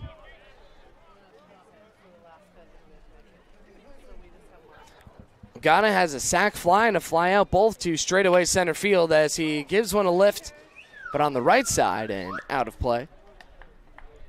No balls and 2 strikes now to Ogata. 5 runs, 7 hits, 1 error for Cowlitz. 4 runs, 6 hits, 2 errors, 4 left for Cascade Collegiate. 0-2 is downstairs. Tried to get him with the changeup that time, but Ogata wisely able to hold up. Keeps the count manageable, 1-2. I'd like to thank you so much for tuning in right here on KEDO and on YouTube. On to this glorious summer day in the Pacific Northwest. No matter where you're listening, coast to coast, internationally, at home, on the road, in the ticket booth, wherever you may be. We really do appreciate it. No matter where you're at, it means the world to us here at David Story Field. 1-2 is a tapper right up the middle. Ball is there. puts his glove on it, skips it on over to first, and will retire Case for the final out of the inning. No runs on one hit, no errors, and nobody left aboard. Let's go to the top of the sixth. Cowlitz with a one-run lead with Cascade coming to bat right here on KEDO and on YouTube.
Top six, Kyle Sandstrom back on out there. Will face off against Eric Luchez, Peter King, and Carter Sakamoto. Luchez is 0 for 2 with a ground out and a line out as Sandstrom surrendered one run in the last inning. Retired the first two relatively easily, but then a walk and a base hit caused a small problem for him. As the Black Bears look to put a 0 up on the scoreboard against Cascade Colligate for the first time since the second inning. Cruising along here, an hour and 21 minutes into the game as the left-hander will face off against the left-handed tossing Eric Luchez.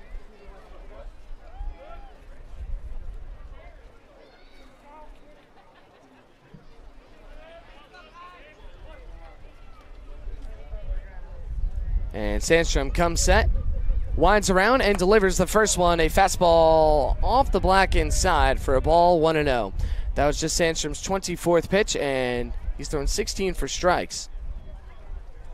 Exactly 2/3 of his pitches over the plate. That's typically what he does. This is grounded past the diving Nishida and into center for a base hit. So a little ground ball gets the action started in the top of the sixth inning. Nobody out, and the Black Bears looking for a double play. Peter King 0 for 2. He struck out and flied out in the contest. Another lefty, and now Nishida pinched a little more up the middle, so if he gets that exact same type of ground ball, he'll be able to get a double play out of it.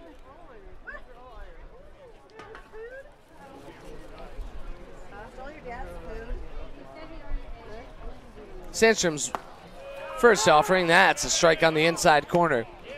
And Sandstrom not afraid to pitch inside against lefties, even though that's usually where their wheelhouse is. He trusts his stuff, and honestly, it seems like 9 out of 10 times he gets away with it. 0-1. Breaking ball high. 1 ball and 1 strike to Peter King. Cowlitz with a quick pit stop before 3-game road trip against the Portland Pickles. Those are very important league games for him coming up. So these 2 games, a little more than a tune-up as they try to stay hot. They've won 2 in a row as King swings and misses. 1 ball and 2 strikes coming on up to the left-handed hitter batting 7th today.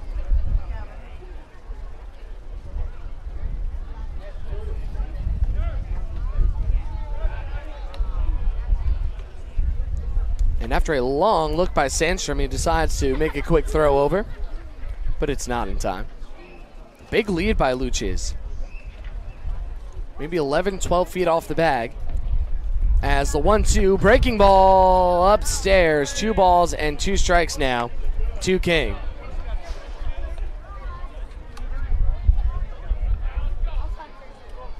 On deck is the tall Carter Sakamoto, looking to make a difference here. The go-ahead run is at the plate for Cascade as Sandstrom tries to help him hold on to the lead. His slider misses down and away. And now the count full of 3 balls and 2 strikes.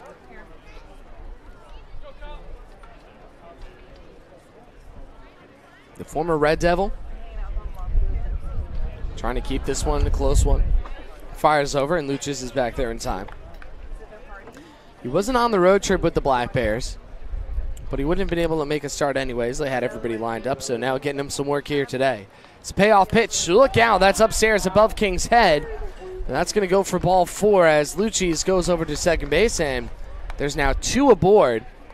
Back-to-back base runners to start the top of the 6th, and Carter Sakamoto, who's 0 for 2, coming on up. At the plate is Carter Sakamoto.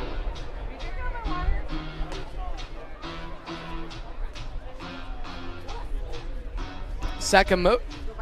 Ooh, pardon me. Little hiccup there. Sakamoto has flied out and struck out as Sandstrom tries to wiggle his way out of a jam. Squares around to bunt. He pitches high. Here's the throw to second, and they got him. Jacob Burley again with the cannon as he catches Lucius off the bag.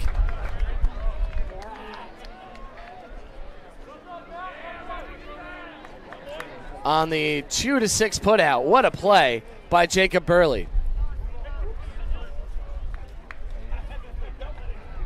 So now an out stolen away again thanks to the cannon of the Brown University backstop. Here's the 1-0. Splintered into the air but fouled over on the right side. And even the count now at 1 ball and 1 strike against Sakamoto. And now a double play can end the inning.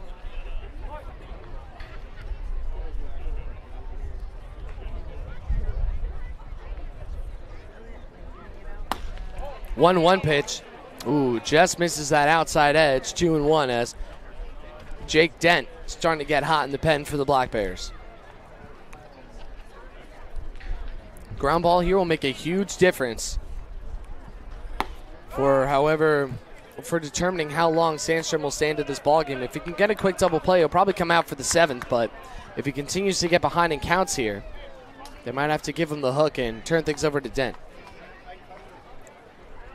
3-1 with a runner on first base. King got there by way of a walk, and before him, Eric Luchis had a single, but it has been erased now from the base pass. As a 3-1 swing and a miss. That is Sandstrom's bread and butter, that curveball that starts at your knees and then has some late breaking action. And before you know it, there's another strike up there on the board. Payoff coming on up to the right-hander Sakamoto with 1 down. As Sandstrom kicks, delivers, and that's low for ball 4. So 3 men have gone up and 3 men have reached base, but the Black Bears have been able to seal it out of way. And with 1 down, here's the 9-hitter Ryan Cooney, who facilitated that spectacular double play on that line drive from Jaden Shepard. He leapt in the air to make the grab and then threw it over to first to pick off Toriano Sweet.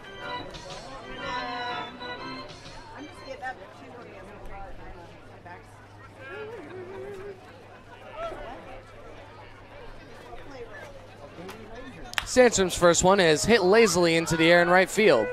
Going back on it is Bailey, who will make the grab. The runner thinks about tagging, but yeah, you don't want to test Bailey's arm as he fires it in quickly for out number 2. And with 2 away, the leadoff man comes up for the 4th time now, and it is the top of the 6th inning, Luke Rolliter. Couple of ground outs on the outside of a single.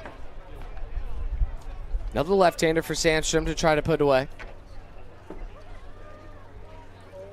There's another runner in scoring position for Cascade Collegiate. First pitch is low and outside for a ball. 1-0. Today, Cascade Collegiate, when they've had runners in scoring position, are 2 for 5, so taking advantage of those opportunities. And Rolliter is 1 for 1 in those spots as he takes a strike right on the outside, Black. 1-1 coming up to Rolliter. And again, we're back in action tomorrow in the final game of this 2-game set against Cascade Collegiate right here at David Story Field. Grab your tickets at CountlessBlackBears.com. It will be fireworks night here as we celebrate Independence Day weekend right here at David Story. And Sandstrom misses low. This will hit the dirt-covered turf there, and Burley unable to fully get in front of it. So both runners advance on a wild pitch, and now this has become a much more precarious at-bat for the Black Bears. So with 2 down, there's now 2 in scoring position, and the tying run just 90 feet from home.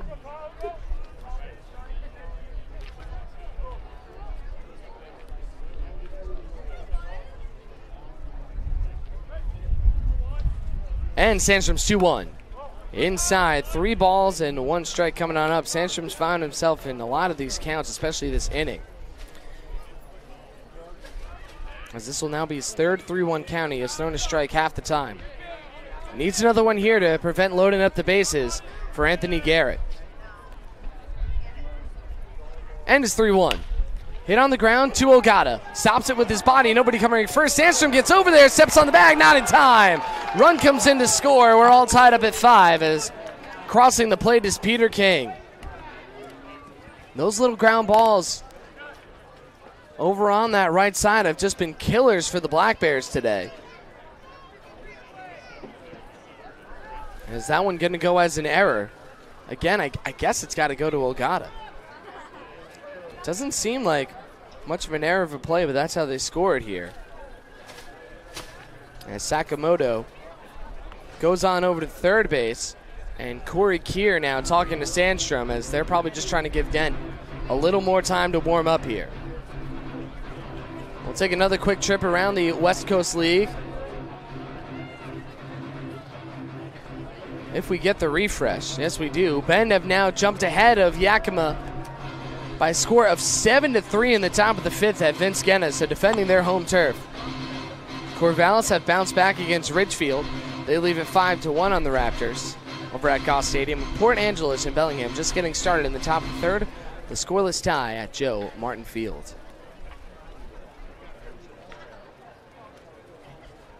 Now at the plate for Cascade, Anthony Garrett.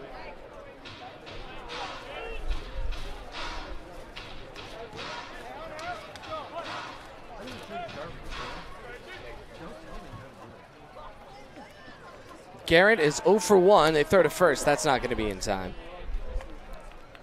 As Sandstrom doing anything he can to take a little bit more time to make sure Dent's ready and also to try to wiggle his way out of the inning himself.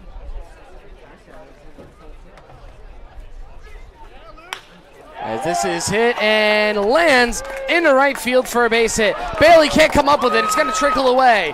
1 run will score. Here comes Rollader all the way from first. He will score. Going to third is Anthony Garrett. And it is going to be a base hit and an error on the play, scoring 2. And Cascade have come back. They lead at 7-5.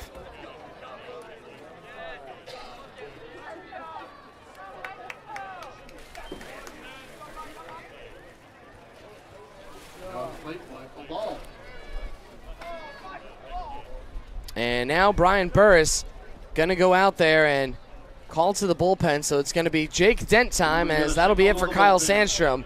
We'll come right back with Cascade leading 7-5 in the top of the 6th with 2 down as we give some time for Dent to warm up here on YouTube and KEDO. Jacob, can we have 2 minutes, please? Thank you.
All right, here comes Jake Dent looking to get the final out at the top of the sixth as the Black Bears have dug themselves a 2-run hole here. Cascade coming up with a 3-spot this inning off of a few defensive mishaps. The runner on third is Sandstrom's responsibility, as Dent out here for his 10th appearance of the season. Right-hander's first curveball is high and inside, 1-0. Dent is 0-1 on the season. In 8 2/3 innings pitched, has allowed just 5 runs, 4 earned, on 9 hits, 8 walks, and 9 strikeouts. Burley tries to frame one away, and the count 2-0.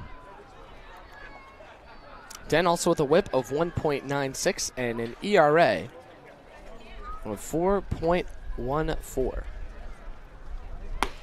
And now Dent's fastball, that'll pound the outside corner. Nice pitch from him. 2-1. Righty comes from Sonoma State. Teammates with Michael Benz, also from Sonoma State. Dent stands at 6'4", 235 pounds from Pinole, California. As this is grounded sharply to Nishida. Picks it up on one hop, will fire to first. A nice easy play will get them out of the inning, but Cascade bring in 3 runs on 2 hits, 2 errors, and leave just 1 aboard. Now the Black Bears have a deficit to dig out of. They trail by 2 heading into the bottom of the 6th. You're tuned in to Couch Black Bears Baseball right here on YouTube and KEDO.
Johnny Radomski, Sean Mulcair, Jacob Burley coming on in as a new pitcher will take the bump for Cascade Collegiate. So that's it for Joe Ball. As number 32, Garrison Eld, going to step on up there. So it was a nice game for Ball today. He is eligible to win. He cannot lose. Ball went 5 innings, allowed 5 runs, but just 2 earned on 7 hits, no walks, very important, and 4 strikeouts. He threw 78 pitches, 56 strikes. That's 78%. Or my mistake. Read that wrong as Radomski squares to bunt, pulls it back, but it's a strike anyway, 0-1. 71.8%. Now we'll see what Els has done this season.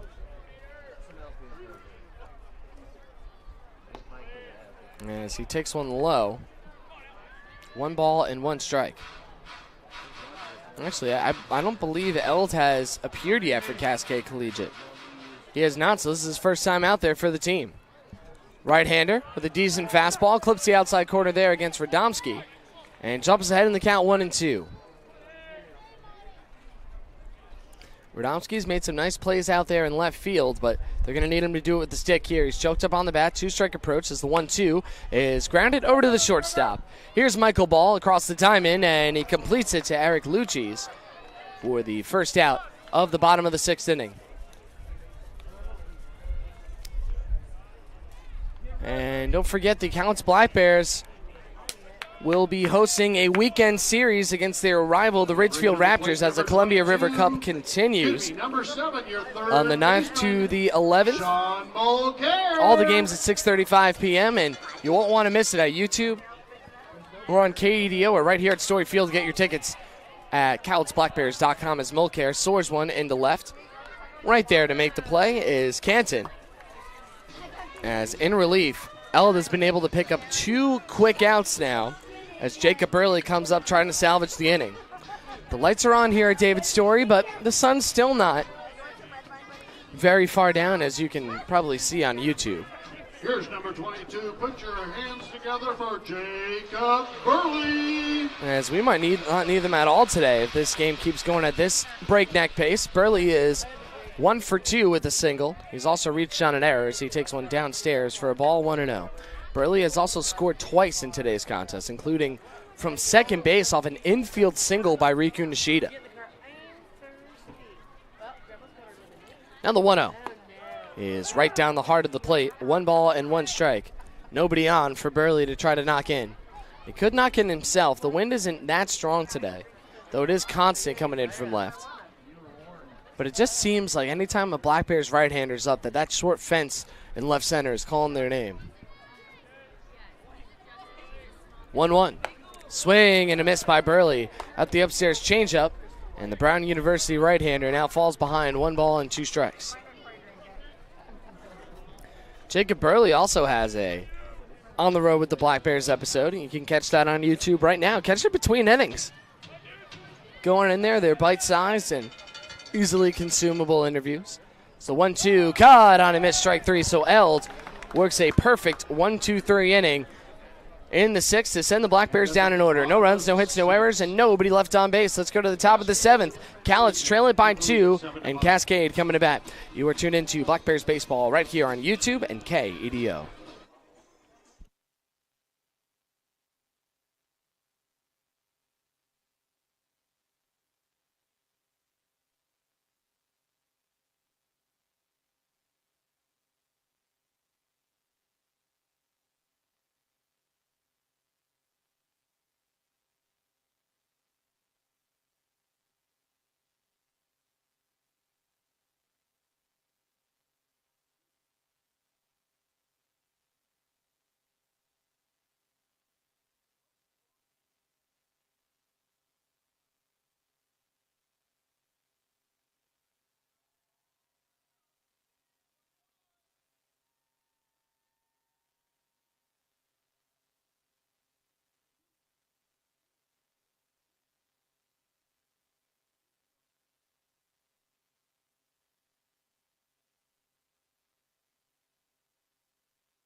Reminder, alcohol sales will end. John Taylor to lead off against Jake Dent, so that means that Sandstrom's day is completely done. As Dent came in and got the 1 out without the run coming in to score, so Sandstrom went 1 2/3 innings, surrendering 4 runs, but none were earned. On 3 hits, 3 walks, there were 2 errors behind him as well. As Dent looks to continue his streak of fine pitching, he's been doing very well, seeing that ERA dip all the way. Lower and lower with each passing out, but John Taylor's been a tough one today for the Black Bears to work around. He's 2 for 2. He's walked and singled twice, also scored and driven in a run.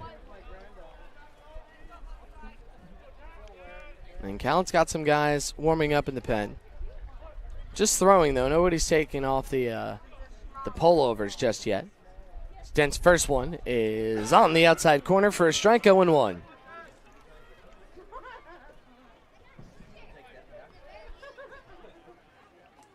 The Black Bears so far this season have gone 6-6-1 here at David Story Field and 6-4 on the road as Taylor swings and misses and falls behind 0-2.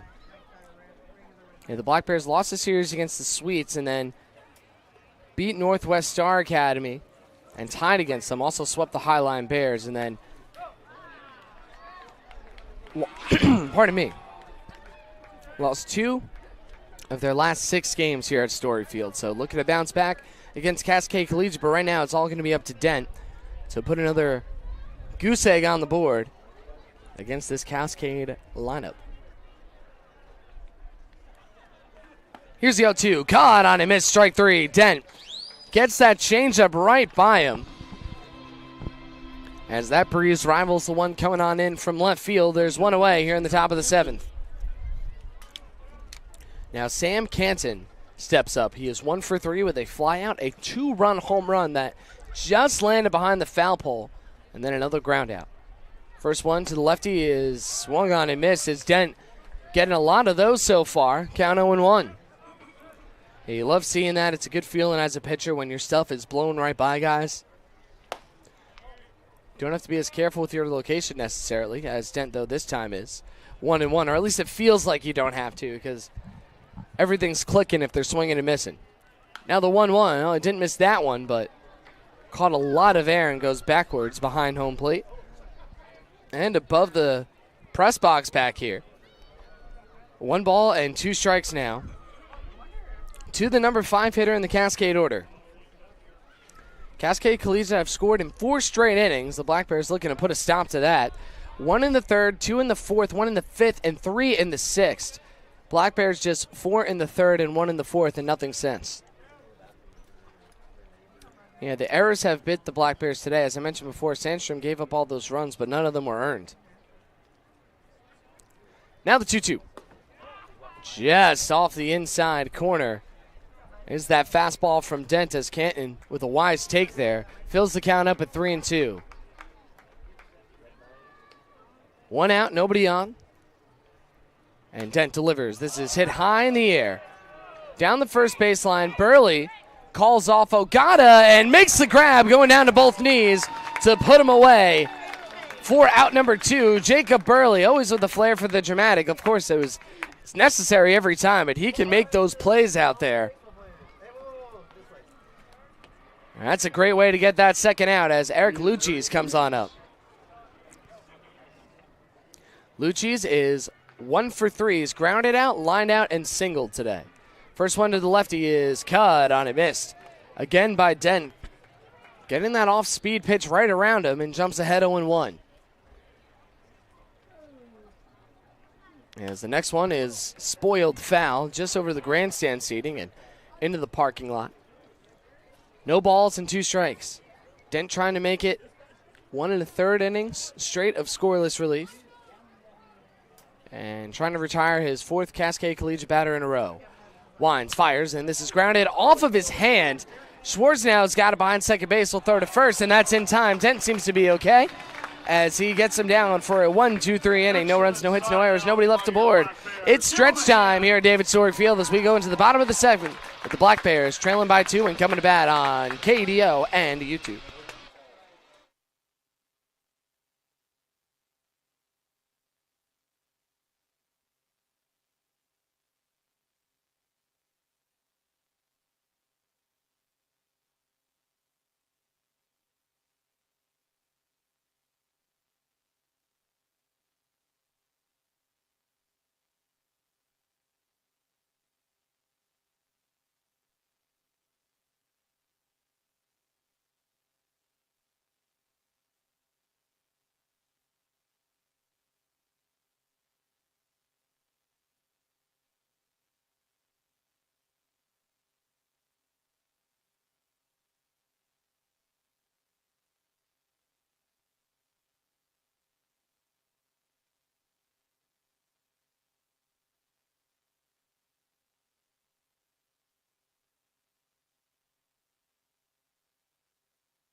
Friday night baseball under the lights. Little take me out to the ball game action here. As Jace Bailey set to lead it off in the bottom of the 7th on a Friday night. We thank you so much for tuning in on YouTube and KEDO. Your Black Bears trail it by 2 as Jace Bailey going to try to get it started. He's reached on an error and struck out. So now against Eld, Bailey will get to bat left-handed. First one to him is downstairs. 1-0 to the Boise State outfielder. Well, the Black Bears have hit well with runners in scoring position today, but the defense has kind of been a bit of an issue with those 3 errors. And that's a big reason why they trail it by 2. Bailey takes one high and outside now. 2 balls and no strikes to the man in the bright orange batting gloves. And the next one to him is outside. 3-0. Bailey with a good eye at the plate, especially from the left side, which is pretty interesting to think about, especially considering what I mentioned earlier in the broadcast where he's a natural right-hander. But it seems to me he picks up more walks and sees a lot more pitches off the plate when he's batting left-handed, as he takes a strike at the knees now. 3-1. Bailey does have a lot of power up there at the plate as well, as we saw a home run in Ridgefield, but has not hit one since then. So he's heading the count 3-1, sees one way high and outside, ball 4. So after a perfect inning from Eld in relief back in the 6th, he walks the first batter he sees here in the bottom of the 7th, and Cowlitt's in business with a leadoff walk, and Riku Nishida, who's hot at the plate, coming on up.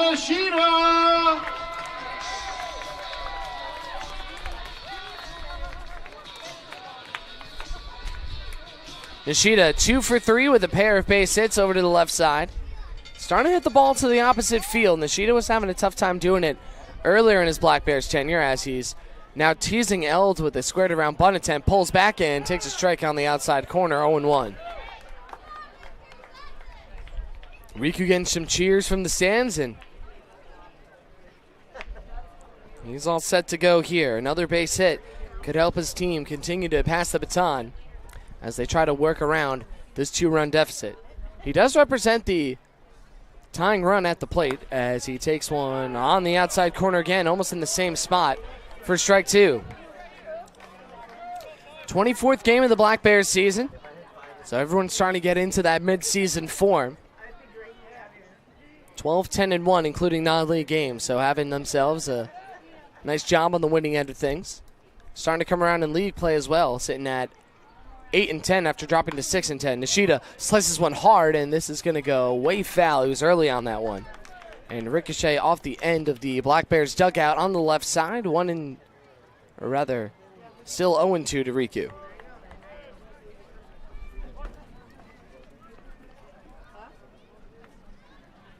Bailey tall over there with big strides at first base. And he has 1 steal on the season and as many attempts. Doesn't look like he's going to go here, though. 8 feet off the bag as Nishida takes one upstairs and away. 1 ball and 2 strikes.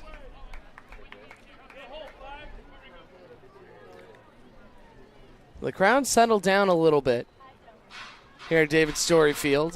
Plenty of people here, though. I think some of them are just maybe a bit tuckered out after taking me out to the ball game, or have had their share of or their fill from the concession stand.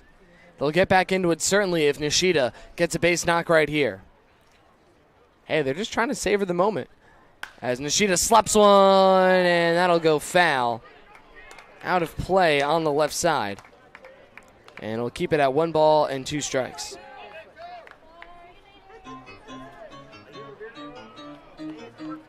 The Black Bears again trying to win their 3rd game in a row. And that would be their longest straight-up winning streak of the season. They went on a 5-game unbeaten streak, but there was a tie mixed in there. So have not won 3 in a row yet this year. Have a couple of 2-game winning streaks, though. Nishida took one low, so it's a 2-2 count with the runner on first. Still nobody out. Left-hander at the plate against the righty throwing Garrison Eld. Eld nods down, takes a couple looks at Bailey. And the slide step delivery to Nishida is downstairs, and the count now full, 3-2.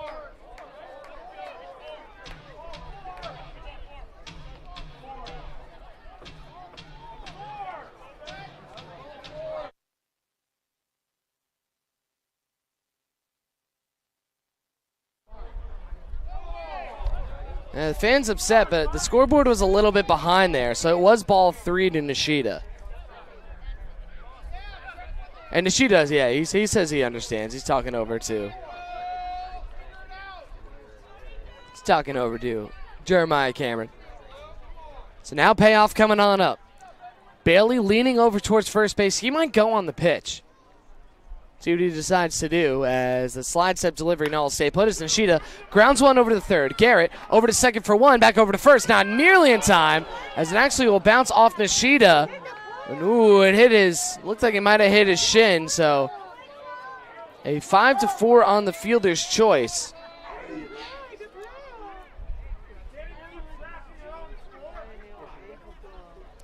And Nishida now being spoken to by Shane McCarroll. Looks like he'll be all right as he'll find himself back over to first base, so happy to see that he's all right. He's been kind of beat up a little bit lately. He's got a little bit of turf burn. We'd ask him to walk it off, but he wants to run it off all the way to home plate. Sliding in another game here at home, but he's all right now. So he's on first base. 3 steals and 4 attempts. As now they're going to have a quick chat with Elds as Matthew Schwartz steps on up. It's 2 for 3, a pair of singles and a line drive.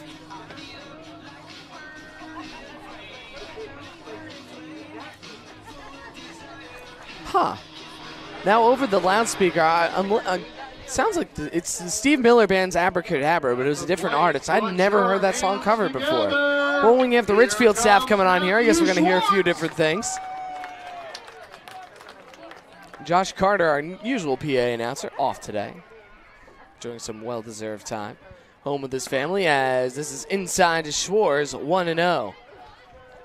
Again, Schwartz is 2 for 3 today. With a run scored, also drove in the winning run in the second game against the Sweets. 1-0. Up and in again as Sakamoto was set up outside. And now Eld in a hole, 2 balls and no strikes as a right-hander getting warm in a hurry for Cascade Collegiate. Nishida with a great lead off the bag. Let's see if he breaks. He stays put. And this is down and outside, so Schwartz way in the driver's seat now, 3-0. So he can do whatever he wants. The Black Bears probably want him to take here, though. Walk as good as a hit for the most part in this situation, just trying to create some traffic, trailing by 2. Eld with another slide step, up and inside, ball 4. So 4 straight pitches on the walk to Sweet. Or rather, to Schwartz, now sends up Sweet with a chance to give his team the lead or at least tie it up. Toriano getting words of encouragement over from his third base coach. Aaron Matthews, a great guy to have on this team. 9 years of pro experience. He's really bought in here on this team, and he's gotten the players to buy into his hitting philosophy as well. First one to Toriano is in for a strike in the count 0-1. I was talking to Brian Burris on the bus ride home yesterday. He told me that, you know, all him and his coaching staff wants to do is make sure that these young men improve this season, and their job is to try to put them in as many chances to succeed as possible, and I think that they've certainly excelled at that. As Nishida breaks for third, he got a spectacular jump now. Schwartz headed to second. He's out, but Nishida gets himself his 4th stolen base as Schwartz caught stealing. As he followed a little too late to pitch a ball, and the count now 1-1 to Toriano. As now the tying run no longer on base, he's at the plate now.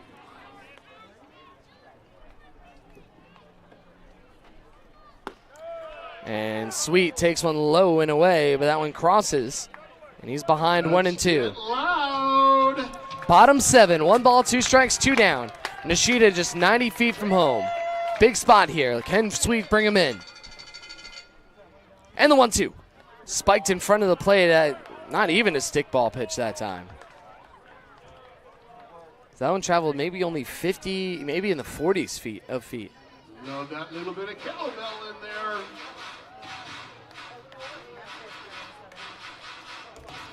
So now deuces wild to the Black Bears center fielder. 2 balls, 2 strikes, and 2 down.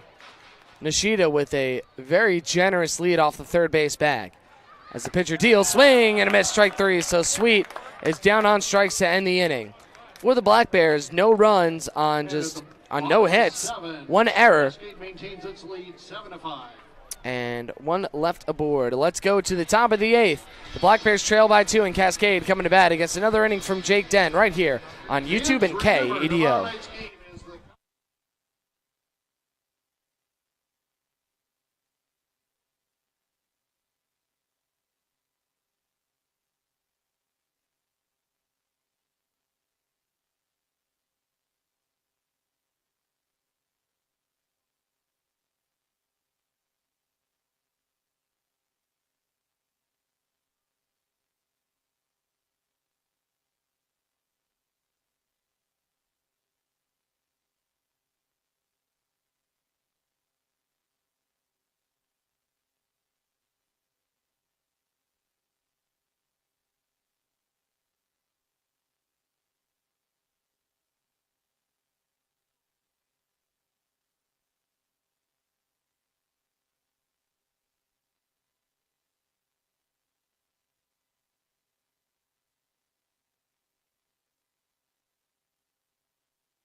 Dent back out there against 7, 8, and 9. He's been perfect since entering the ball game back in the 6th inning.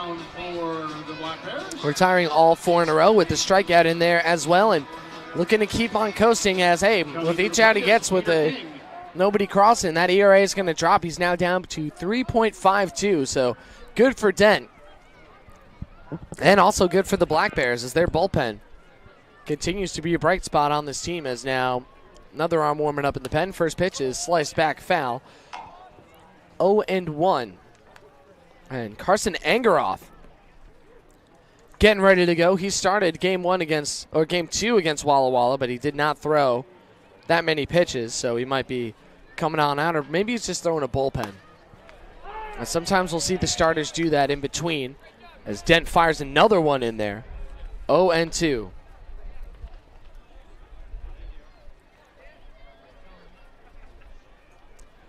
And the 0-2 is just below the knees, and much to the dismay of the Ridgefield PA guy that's here today, he said got him right off the bat. But just a little bit low, says Jeremiah Cameron. 1-2. That one was definitely low. Might have hit the plate. And an even count now to the left-hander King, who is 0 for 2 with a walk, a strikeout, and a flyout. Dent delivers, and looked like that was right on the top of the strike zone. But again, Cameron says it's a little high. So now the payoff pitch on the way. He delivers, swing and a miss, strike 3. Well, that's one way to get right back into it. Jumps ahead 0-2, 3 straight off the plate, and then blows one right by him. That is Jake Dent's second strikeout of the ball game, as Carter Sakamoto will make his way up there. He is also 0 for 2 with a walk, a strikeout, and a flyout. He's got the high socks on, but not high enough, as his knees are exposed. That's pretty rare with the ball players. First one by Dent is just a little bit off the edge outside. 1-0 coming on up.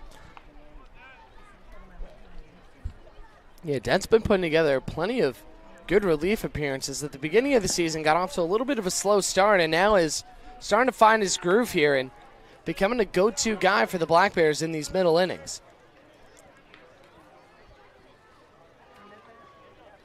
It's another one off the plate, so he's behind now 2-0. And he deals.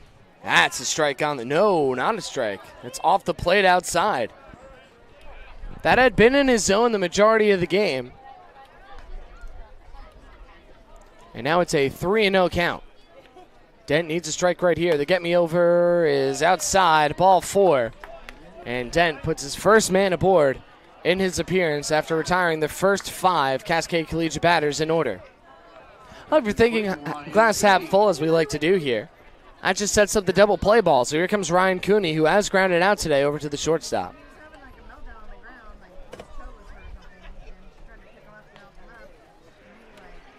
First one from Dent.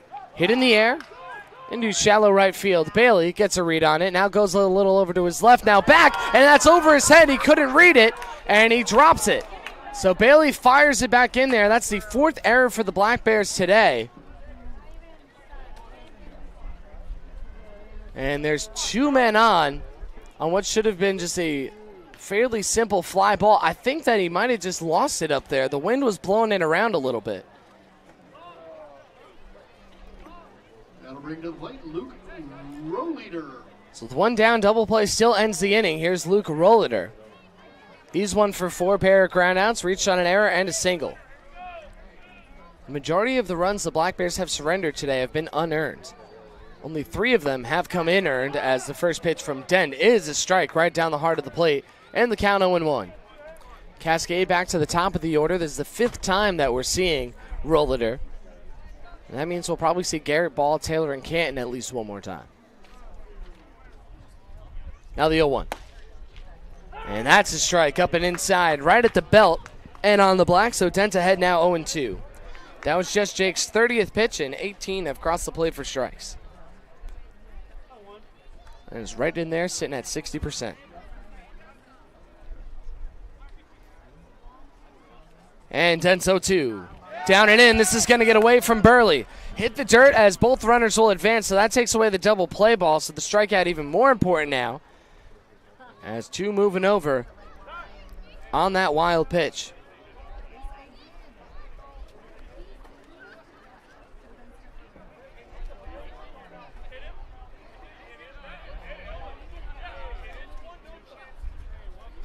Now the Black Bears are arguing that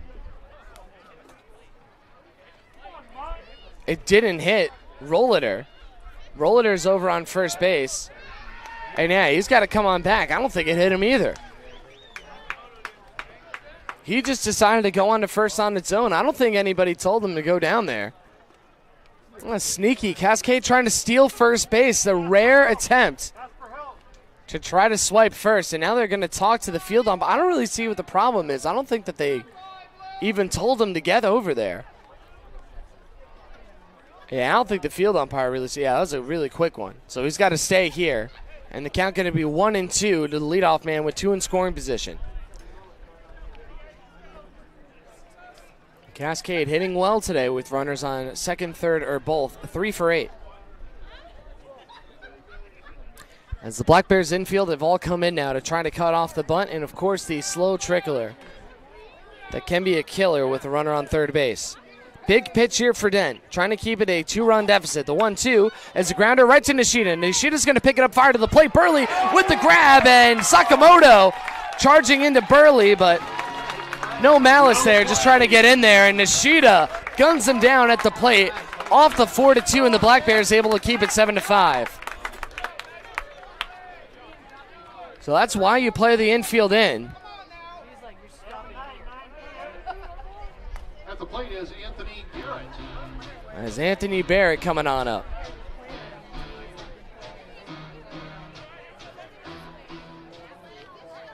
So that was a fielder's choice there as Dent's first offering is low for a ball. I thought I heard the umpire say strike, but looked up, didn't move his hand or anything, so the count 1-0. Garrett is 1 for 2. He's grounded out, singled, walked, and had a sacrifice fly as Burley now sets it down and away. Next one is in for a strike, and the count now even at 1 ball and 1 strike to him.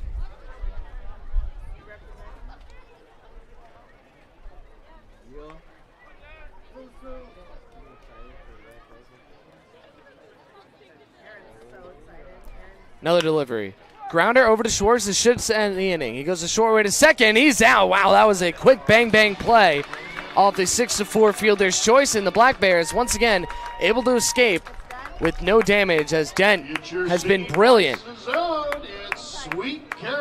through his 2 1/3 innings pitched. In this inning, no runs on no hits, 1 error, and 2 left to board. Let's go to the bottom of the 8th at David Story Field with the Black Bears coming about with Shepard, Ogata, and Radomski on KEDO and on YouTube.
Shep, Ogata, Radomski against a new pitcher coming on in. It is Eli Holbert wearing the number 38, so that means that the day is done for Garrison Eld, who tossed a pair of innings in relief, did not allow a run on just 2 walks, no hits, and a pair of strikeouts for him through 31 pitches, 16 strikes, 51.6%, as Holbert going to try to move things along here for Cascade Collegiate. The Black Bears want to stay undefeated against non-league opponents. They have 6 more outs to do it. And this will be Holbert's first time out here.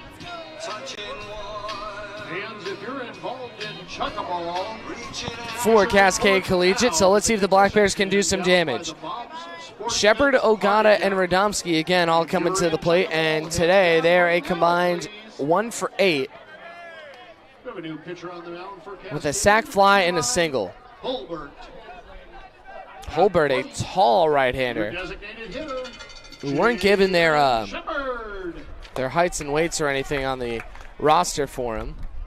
But yeah, he's probably at least 6'2" up there. As the first one to Shepard, misses for a ball. Now here comes the next offering. And that is nearly spiked down and outside. 2-0 coming up to the Couts Black Bears designated hitter. Black Bears are no strangers to a comeback as Shepard laces one on the ground through the right side, and that's just what the doctor ordered. A base hit with nobody out here in the bottom of the 8th as now the tying run comes to the plate in case Ogata. Ooh, a little Lenny Kravitz action for Ogata. Well, he knows about flying away. Hits a lot of fly balls for this team, including a home run, a few extra base hits for him as well. A big fly ties it all up at 7. Holbert sets. Shepard skips off the bag, and the first pitch is a strike on the outside, 0-1. Tomorrow is the Counts Black Bears annual military appreciation night. So let's fill up David Story Field for the fireworks show after the game, as well as we also appreciate our frontline workers. You can get your tickets at CoutsBlackBears.com. Game time starts at 7:05 p.m. Ogata with a tough foul ball on the right end. And now an 0-2 count coming up to the righty. Holbert allowed Shepard to reach on a base hit and misses high here with his fastball. 1-2. The Black Bears have had a few opportunities to come back, but hit into some bad luck as well. It's really been the errors today that have hurt them. They do have 5 runs on the board as Ogata hits one, and that's going to land in for a base hit. Now Shepard slipped on his way to second, but he's up there heading for third. Here's the throw. He slides. Not in time. Jaden Shepard somehow was able to recover and get back up there to third base. It's a base hit for Case Ogata, and the Black Bears with runners on the corners and nobody out after back-to-back base hits. Man, you got to give Shepard a lot of credit there, as he had to slam on the brakes before the ball dropped.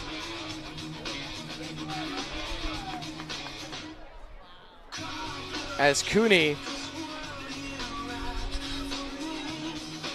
was going in and trying to catch that out of midair like he did earlier. And actually, no, not runners on the corners. Ogata is on second base off the throw.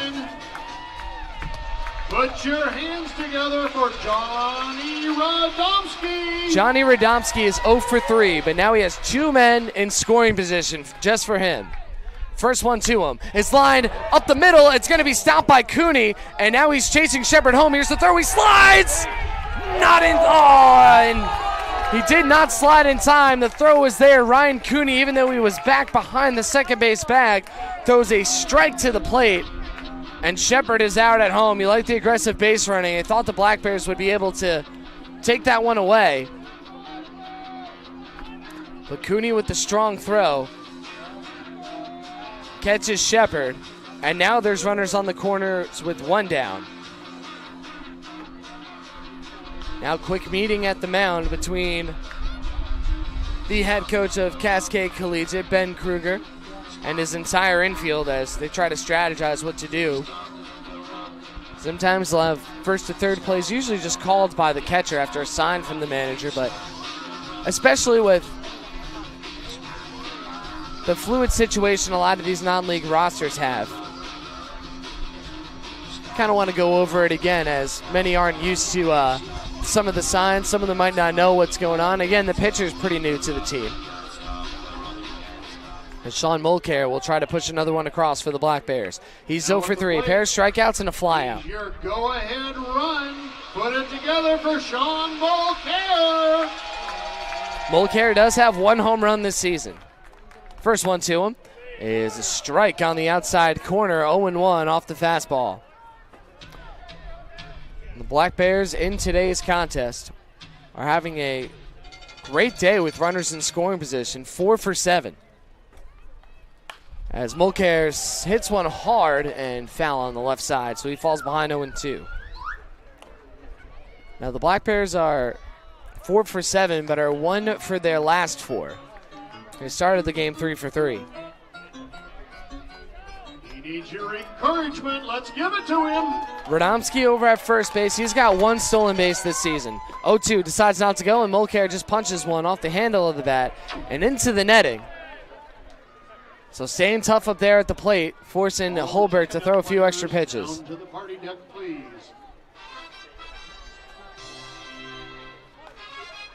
Jacob Burley waits on deck. He's having a nice day at the plate. Lefty against the righty Holbert, who's got a pitch from the stretch now. Crouches down, Radomski off for second, and the throw is not in time as Mulcair swings and misses. So he's down on strikes, but Radomski finds himself over on second base with his second swipe back of the season. And now it's going to fall on the shoulders of Jacob Burley to try to get the Black Bears back in and in the bottom of the 8th. Burley is 1 for 3, but he's also reached on an error. He scored 2 times. Help him get it going. Here's Jacob Burley. Holbert's first offering to Burley is skied over to right field in foul territory. Lucci's giving it a chase, but that's going to land in the area adjacent to the Cascade Colligate bullpen on the right side, and the count now 0-1. So you like Burley's aggressiveness, getting after the first pitch, trying to take advantage of the first good pitch that he sees. Got the wood on it. Let's do it again. Well, now I'll have to straighten it out to tie it up. A base hit will knock things up at 7. Black Bears currently trail by 2 with Radomski on second and Ogata on third. Next one to Burley, and this is crushed into left field. Getting a read on it, slipping, and somehow still making the catch out there is Sam Canton. Canton has made a bunch of great plays in left as well as hitting the home run, and now has single-handedly kept his team in this ballgame by catching that line drive. And the Black Bears do not score in the inning despite putting plenty of base runners on. They scored none on 2 hits, no errors, and 2 aboard. Let's go to the top of the 9th. Cascade Colligate 7, Black Bears 5, and Cascade coming to bat right here on 99.1 FM, 1400 AM, KEDO, Longview, Kelso, and YouTube.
Carson Angeroth coming in the 9th inning for the Cowlitz Black Bears. It is his first relief appearance for them. Good job, guys. Thank you. As Jake Dent is done, and what a day for the Black Bears right-hander from Sonoma State. Dent came on in, cleaned up a mess in the 6th inning, and ended up going 2 1/3, allowing no runs on no hits, just 1 walk and a couple of strikeouts. He threw 35, 21 for strikes at 60%. As now we're going to fall in on Carson Angeroth. In his last appearance, Angeroth surrendered 4 runs, all earned on 5 hits on 2 strikeouts in just 1 1/3 innings. In a win against Walla Walla, he did not pick up the win, though. On the season, Angeroth is 1-1 with a 6.11 ERA for the team. 15 hits, 10 strikeouts, 10 walks for him. Mixed in there. At the plate, Michael Bell. So Angeroth from Umpqua Community College. The first pitch is a fastball on the inside corner to Michael Ball. First strike, 0-1. Cowlitz will send up Bailey, Nishida, and Schwartz in the 9th as they try to walk it off. Angeroth shaking out 3 straight signs as The 0-1 is low and scooped up by Burley. 1 ball and 1 strike. Black Bears back in action tomorrow at 7:05 p.m. Get your tickets at cowlittsblackbears.com as this fouled off the mask of Jacob Burley. And he's shaking it off, saying that he's all right. Yeah, certainly could take a lot of hits, that's for sure.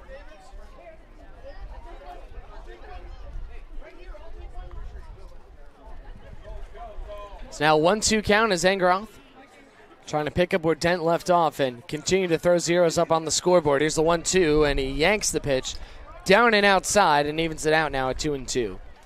Yeah, since Dent entered the game, nobody has passed. He's very Gandalfian up there on the mound. It's a 2-2. Look out, that's up and inside, and ball is hit. So despite the 2-run count, Engeroth can't control it.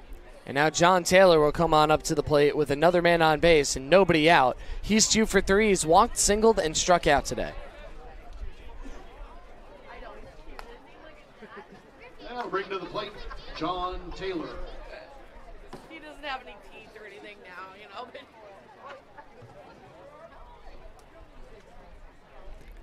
Taylor has done nothing but pull the ball today.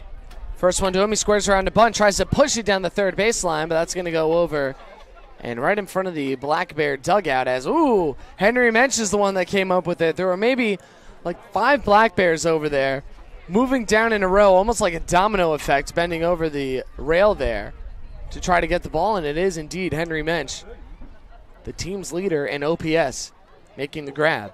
Now the 0-1, squares the bunt again, does not pull it back, and it gets past him in the count 0-2.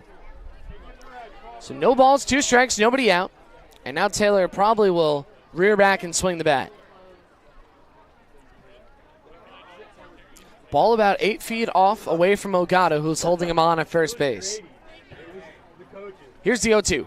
Swing and a miss, strike 3. Engeroth goes with a changeup outside and sends Taylor down for the first out of the top of the 9th inning. You can clap for your pitcher. Come on, give it for him. So here is Sam Canton, 1 for 4. 2-run shot, a couple of flyouts, and a ground out. Besides that home run, everything stayed in the infield. He also made that great lead-saving catch in the outfield as he pops one sky high to shallow center. Schwartz calls everybody off. He's got Sweet behind him, Nishida in front of him. And he'll collect it for the second out of the inning. So after the leadoff hit by pitch, 2 quick outs sends up Eric Luchis, who's 1 for 4. He's grounded out, lined out, singled, and grounded out again. And it's going to be Yusong Yu, Got a pinch hitter coming in, number 30. the former Bend Elk, You. up to the plate. So Yu was previously over with Bend and was dropped. He was one of their 10-day players. He actually was having a good season for them. He's hitting just 105 now for Cascade Colligate in 6 games, 2 hits and 19 at-bats. Takes a hard fastball down the middle, 0-1.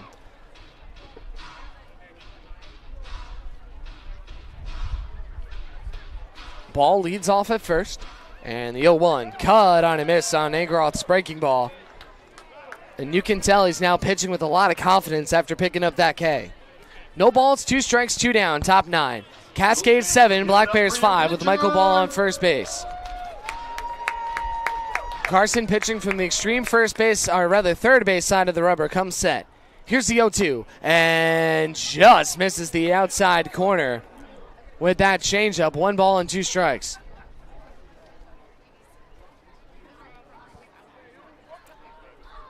So again, 2 strike count.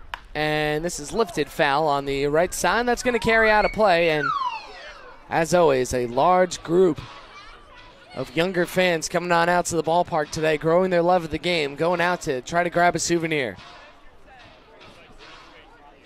We're so happy to be a part of that with the Black Bears, giving a nice place for some family fun baseball here at David Story. 1-2 in the dirt. Good block by Burley. And that's going to keep Ball at first base. 2 hours and 25 minutes into this ball game, certainly a lot shorter than yesterday's 4-hour and 8-minute affair that went 15 innings in Walla Walla. But hey, a win is a win. As Angeroth wins this at-bat, swing and a miss, strike 3, and sings you down for the final out of the inning. No runs, no hits, no errors, nobody left aboard. Do the Black Bears have a walk-off in their bones? Let's find out as we go to the bottom of the ninth on YouTube and KEDO.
All right, the Black Bears coming on up here against Eli Holbert, his second inning of work, and it looks like Jacob Stinson is going to lead off for Colligate. Stinson leads the team in a batting average this year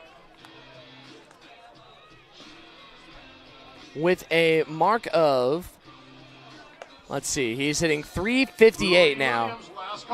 He's got an on-base of .433. That's tied for first with Henry Mensch, and he's slugging at a .491 clip. He's got an OPS of .924, also a contact percentage of 87%. He rarely strikes out, only 3 this year. Stinson also has, get this, 6 multi-hit games for the Black Bears, and he's on a 4-game hitting streak in which that he has gotten extra base hits in all 4 of those contests.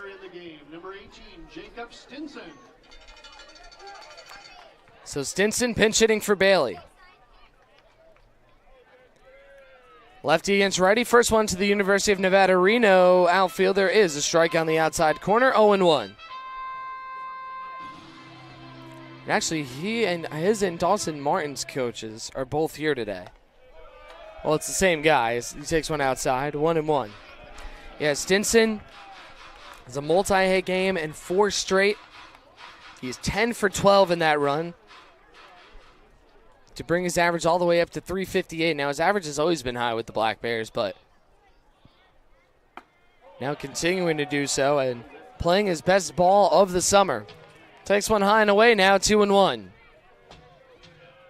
Stinson hit a huge triple on the top of the 15th for the Black Bears with 1 out that put the winning run aboard, and he was all fired up at third base. Then right after that, there was an out before Kerry Arbolita brought him home.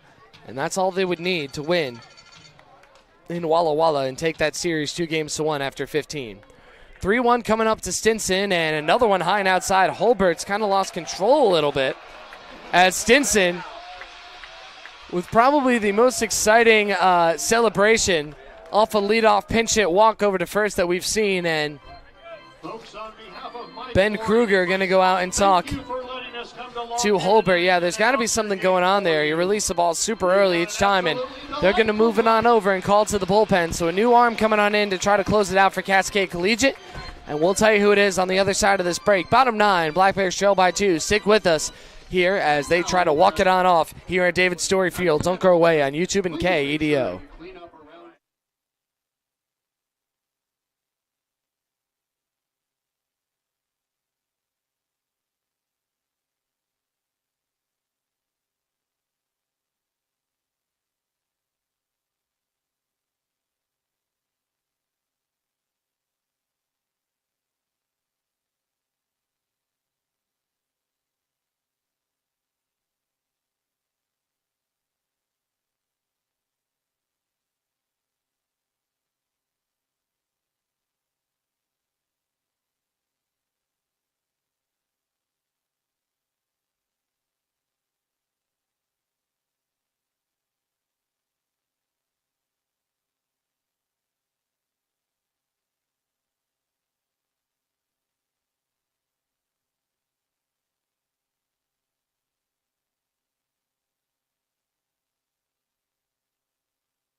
It's going to be Harrison Groh coming on out there for Cascade Colligate as he tries to close it out.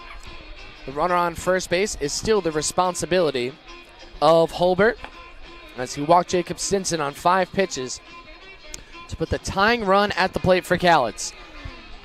So Groh on the season has made 1 appearance, recorded just 1 out, did not allow a run, but did load the bases off a couple of base hits and a walk. So got himself into big trouble, but ultimately was able to, I guess it seems like he got his way out of the jam unless they took him out and brought somebody else in. Again, there's very little data on this Cascade Collegiate squad, so we're just going on what his line is here on Point Streak. As Cowlitz now at the top of their order up to try to get the job done. Stinson over there at first base is a threat to go. He has 2 swipe bags and as many attempts. He has plenty of speed as evidence on some of the crazy catches that he makes in the outfield. So we'll see Nishida, who's 2 for 4. He struck out, singled a pair of times, and grounded into a fielder's choice that nearly scored Your second baseman, a runner over from Nishida. third base. So here comes Nishida. Or my mistake, that was a different ground ball. Nishida actually is the one that made a play on the fielder's choice, 4-3 to cut down a run at home as he tries to push a bunt down the third baseline. Almost got it, but it drifts foul, count 0-1. Yeah, Nishida, a big spark plug for the Black Bears is a word I used to describe him a lot. Tries to catch the defense off guard with his speed and other antics up there at the plate. Hey, whatever he's doing, it works for him. Hit .415 at Mount Hood Community College. That was 3rd in the NWAC this year as he takes a ball low, 1-1. Well, the Black Bears have had a flair for the dramatic as of late. Let's give it to him. They won a suspended game yesterday after the game was tied in the 9th, and then they also won a game in the 15th. Got a little audio hiccup there.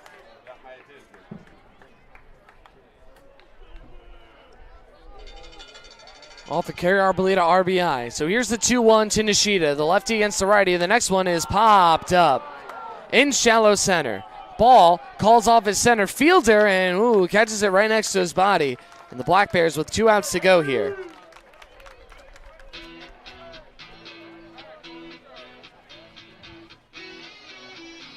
Matthew Schwartz up there. He's 2 for 3. Pair of singles, a line out, and a walk for him.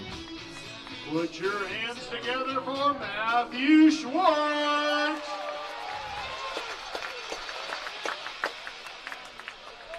First one to the righty. Way down and outside with the slider, 1-0. Trying to get it over to Toriano Sweet.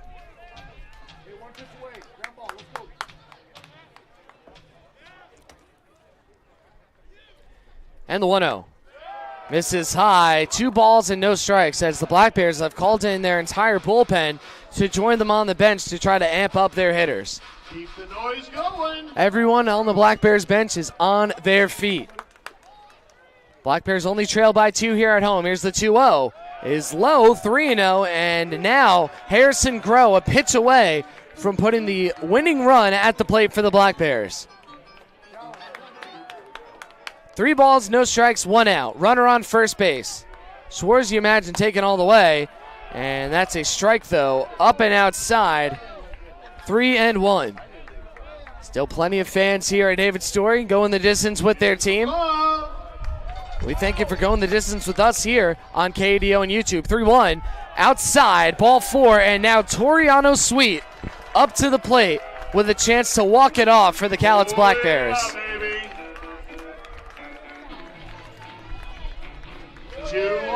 Now, if he does hit one out, it might have to go the other way. The wind is coming in a little bit harder than it has all day, in from left center, but he certainly has the pop. So let's see if Sweet can do it right here. Fresh count to him. They just walked the last batter. First one is a strike at the belt, 0-1. Toriano's 1 for 3 today. He has a single, a flyout, a strikeout, and a sac fly. He's driven in 1 run. It's the 0-1. Checked his swing, and did he go? No, he did not. So they take that one high, 1-1 to Toriano. Jaden Shepard, who can really match that baseball, is waiting on deck. Sweet right-handed batter with a slightly closed stance from Jackson State. 1-1. Swing and Play the bat. Play the bat. We'll just call that a swing and a miss here.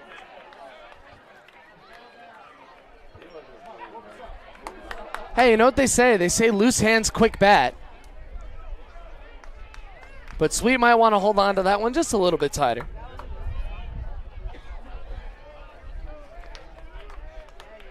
So now a 1-2 coming on up Let's do it again. to the 3-batter on the Black Bears.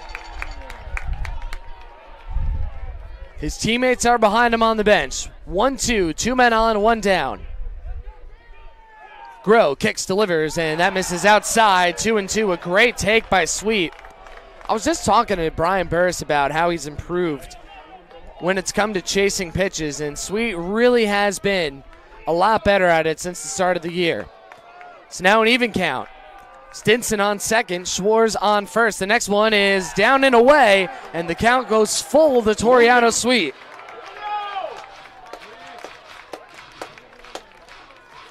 An enormous payoff pitch for Harrison Groh. He's tossed 14 pitches, just 5 of them have gone for strikes.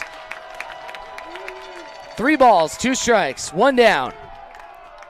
Groh delivers the payoff pitch. Sweet airs it out, and that's going to go foul, and he'll live to fight another pitch. So especially in late game scenarios, the longer the at-bat goes, you feel like more of the pressure goes on the pitcher. He's got to make his pitch. Keep that noise coming. Let's elevate him. Groh sets, kicks, 3-2. Sweet taps it over to third on a hop. He's able to pick it up and fire it over to first base. So no double play. Sweet moves 2 guys over, but now the Black Bears down to their final out. But Jaden Shepard steps up with 2 in scoring position. Folks, at the end of the game, if you would, stay in your seats for just a moment. We have another special announcement. As Kroger now comes out to the mound again. Are they going to make another call to the bullpen? They do have a righty warming up. Big thank you to all of you that are out there shouting out. Mike and I have absolutely enjoyed ourselves. Remember, I know, they're just going to talk to know him. you're not your normal announcers. If you enjoyed tonight's ball game and the way we called it, tell Tony, tell Gus, pass the word around. And But Shepard, if for some reason you didn't enjoy it, if we were a little over the top, please remember. a big-time fastball pitcher. If he catches anything over the plate, that ball might be gone, and we might be going on home with the win. So the long deliberation on the mound has dispersed.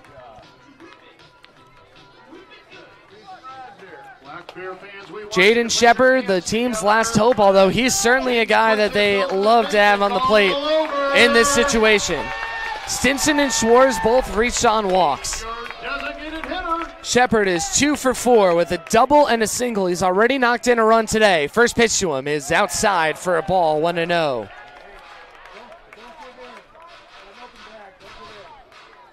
It seems like they may pitch around Shepard here. First base is wide open. Here's the 1-0. And Shepard laces this one into right. That's going to go for a base hit. Scoring is Stimson. Here comes Schwartz. The throw is not in time. It's a game-tying 2 RBI single for Jaden Shepard. And we're all tied up at 7 here in the bottom of the 9th.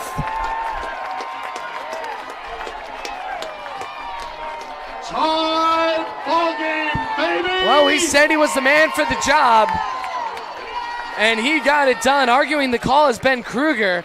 I have no idea.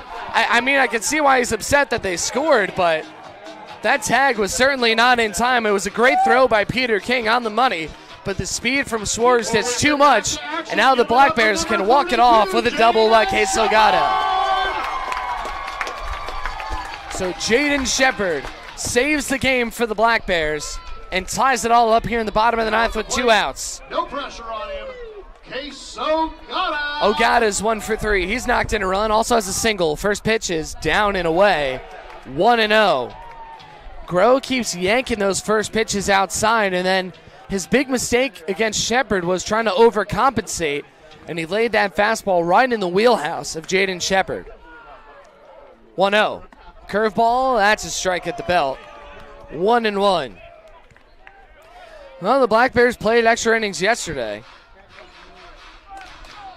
That went 15. They're knocking on the door of it now unless Ogata gets a big hit, as this is in the dirt. Sakamoto blocking the ball with everything he's got to keep Shepard on first base. 2-1, hitters count to Ogata, and on deck is Johnny Radomski.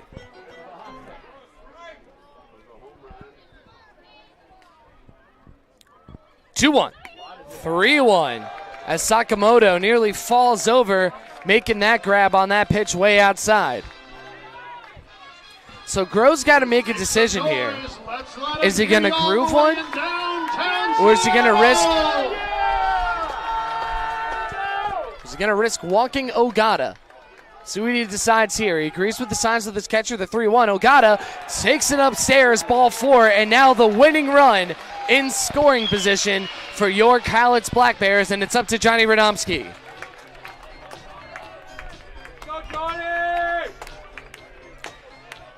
Radomski is 0 for 4. He's hit the ball on the ground 4 times, 3 of them on the third side, and 1 to second base. Radomski does have a tie for the team lead in triples as he swings at the first one he sees, 0-1. He's got 2 of them on the season, and Radomski has also knocked in 1 run. If he doubles that RBI total here, he will win the game for the Black Bears as he takes one down and away. 1 ball and 1 strike to the Cowlitz Black Bears left fielder. Sean Mulcair waits on deck as Grove's command has not been his strong suit today. He's missed with 15 of 25. Here's the 1-1. Breaking ball misses up. 2-1, another hitter's count for Cowlitz. The Black Bears had not scored since the 4th. 4-inning drought before Shepard's single brought in 2 to tie it all up. 2-1. Swing and a miss by Radomski, and now the Black Bears with 1 more strike to keep this game from going to extras. Deuce is wild. 2 balls, 2 strikes, 2 down, 2 men on. Shepard, the winning run at second base. Kicks, fires. Radomski checks his swing and takes that one upstairs. Count full, 3-2. Yeah, they're going to appeal, but he certainly kept that bat head back. So this is a situation that you simulate out in your backyard playing wiffle ball. Full count, 2 outs, winning run aboard for you. Runners go, and this is outside, ball 4. Radomski with some major discipline, and all Sean Mulcair's got to do, well, honestly, he's just got to walk. Walk or a base hit.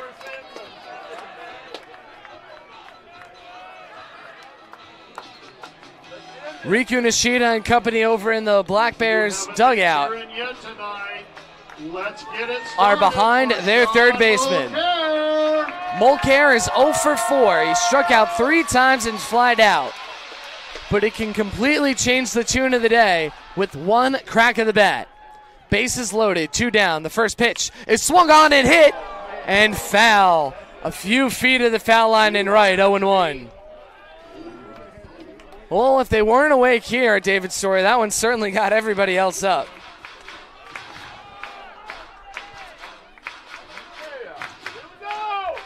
(0-1) to Mulcair.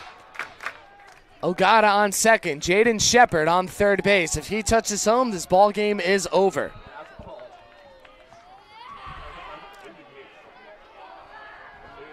Fans on their feet here. 0-1. Down and inside. Ooh, almost hit Mulcair. That would have ended the game. It missed his front thigh by mere inches, if that. Give him some love. So now a 1-1 coming up. 2 inside pitches to him so far. Next one. Swing and a miss at the elevated heater. And now Mulcair is behind. 1 ball and 2 strikes.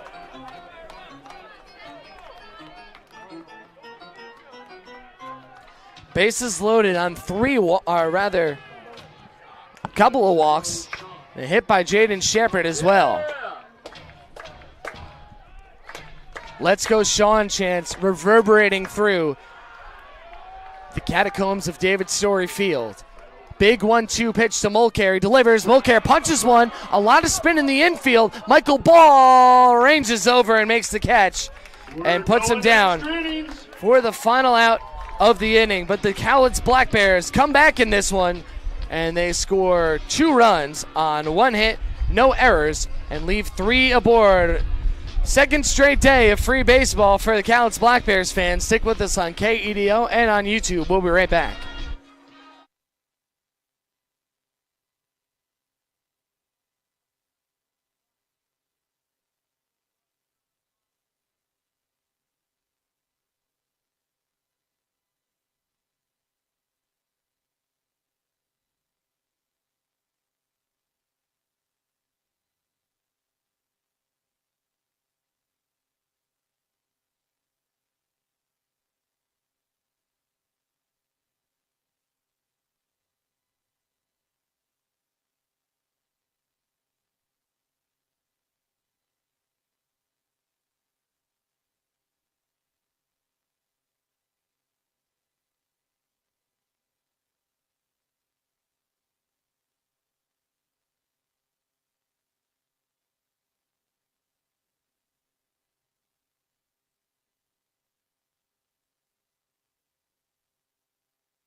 Top of the 10th inning, and the second straight game of extra innings for these Black Bears. Carson Angeroff against Peter King, Carter Sakamoto, and Ryan Cooney.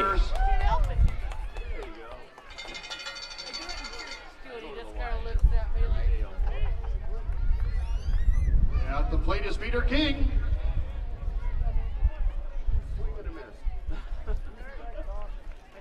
First one from Angeroff is low for a ball, 1-0. They're going to stick with them as the Black Bears emptied their bullpen a while ago. Everybody's in the dugout now. As Angeroff misses again down and away to the lefty, 2-0. King is 0 for 3. He's walked flat out, and those are sandwiched between a pair of swinging strikeouts. Angeroff working quickly, delivers the next one, and again is low. 3-0 from Angeroff.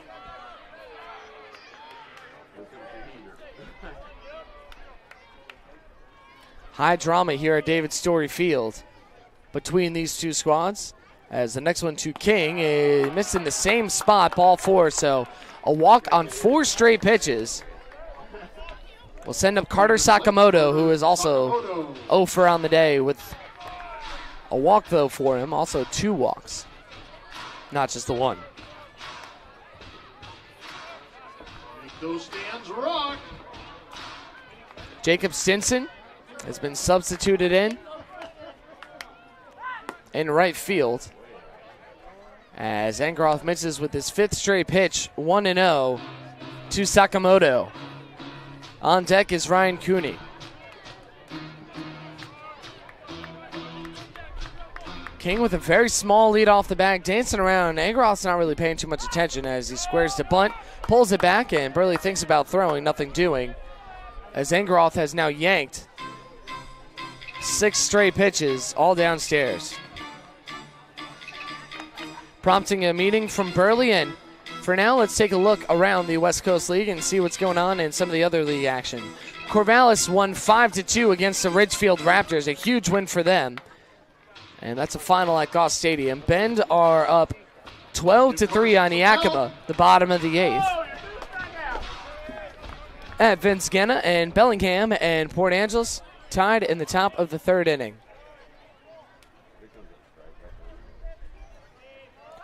And whoa, up and inside from Angeroff. Above the head of Sakamoto. Peter King's going to go to second on that wild pitch. And now another 3-0 count. Second in a row from Angeroff. So with the win, Corvallis moves to 16-6. Ridgefield dropped down to 13-9 and are 3 games back.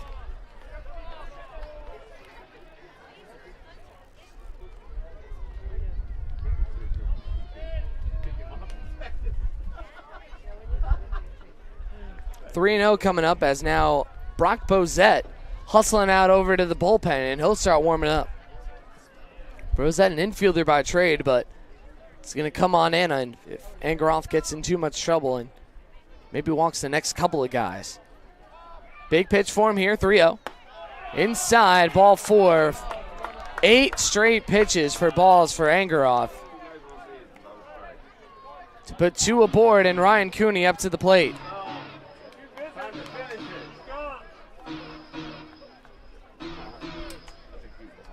So Corey Keir coming out. Not only to settle down Angeroth, but also to give Bozette a little bit more time to toss over in the bullpen. He's thrown to Wilson Weber, and from what I can see out here, he is throwing strikes. So a long talk. Hey, ground ball right now could get them 3, although unlikely. Could also get him 2 and help him get out of this. The Cowlitz bullpen has been a bright spot for them in the past couple games coming into this contest. In their last 2 games against Walla Walla, they surrendered just 2 runs in 16 1/3 innings, striking out 15 with a whip of 1.16. Jeffrey Nelson stood out from the pack with 4 innings of scoreless relief to pick up a win to cap off the 15-inning victory the Black Bears had last evening. First one to Cooney. Breaking ball inside, 9 straight off the plate for Angeroth, who came into the inning having thrown just 15 pitches and 10 for strikes. 1-0. And that one is low and in. 2 balls and no strikes from Angeroth. Bozette continues to toss. Angeroth sets down by the belt. King and Sakamoto on the base paths as Angeroth misses low here. 3-0. 3-0 to 3 straight batters, and can groove one right here. I don't think Cooney's going to swing. He deals. And he does get that get me over at the knees. 3 balls and 1 strike. 2 straight walks already, trying to avoid a 3rd one. 3-1. Ball 4, and 3 straight walks to start the inning for Angeroth.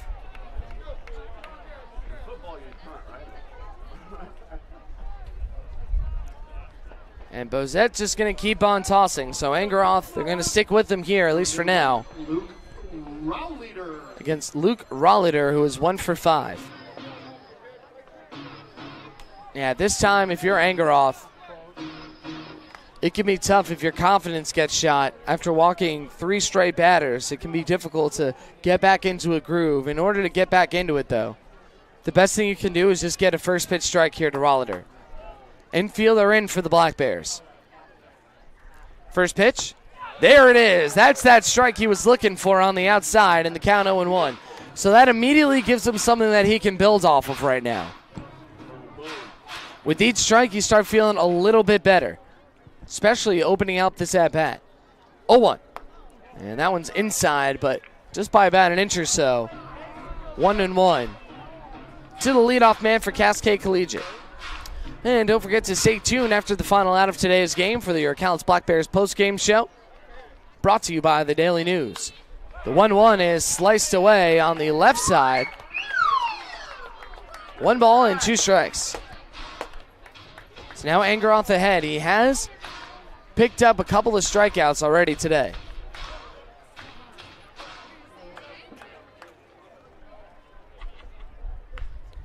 One, 2. Swing and a miss, strike 3. Angeroth with a huge strikeout right there. And it all started with that first pitch strike on the outside corner. There's 1 down, and that'll push back the middle infielders. Here's Anthony Garrett, who's 1 for 3. Drove in a run on a sacrifice fly. He also singled. Knocked in 2 of Cascade's 7 runs. Burley sets up down and away. First one from Angeroth to the righty. It's a ground ball to Nishida. Shuffles to second for 1. Back over to first. It's a double play. Can you believe it? After walking the bases loaded, a strikeout and a 6-4-3 double play put us into the bottom of the 10th inning. You Black Bear fans are keeping them going. No runs, no hits, no errors, nobody, or rather, one left aboard. As now they're going to conference, they're going to say that he didn't touch, fielder didn't touch second base.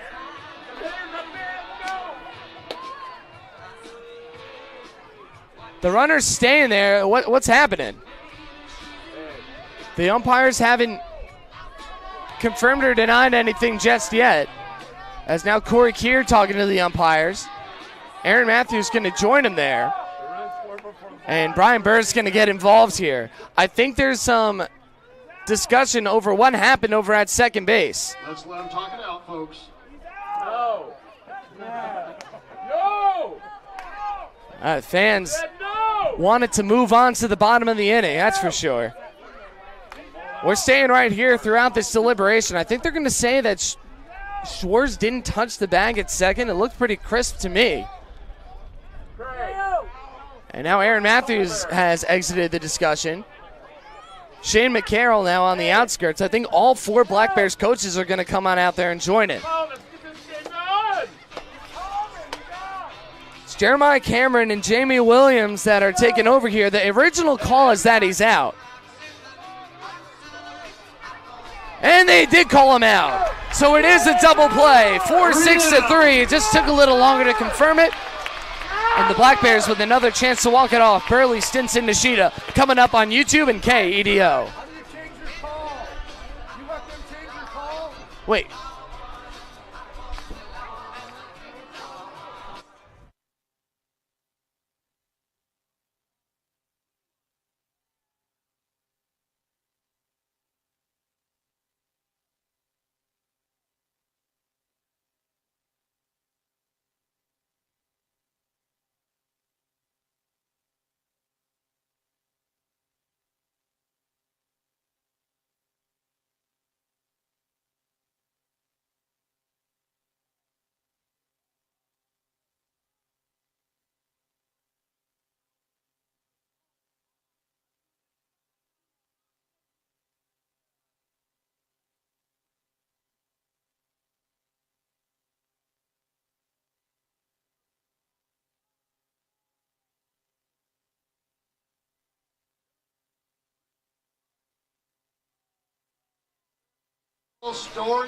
Well, so we're still in the middle of a deliberation here.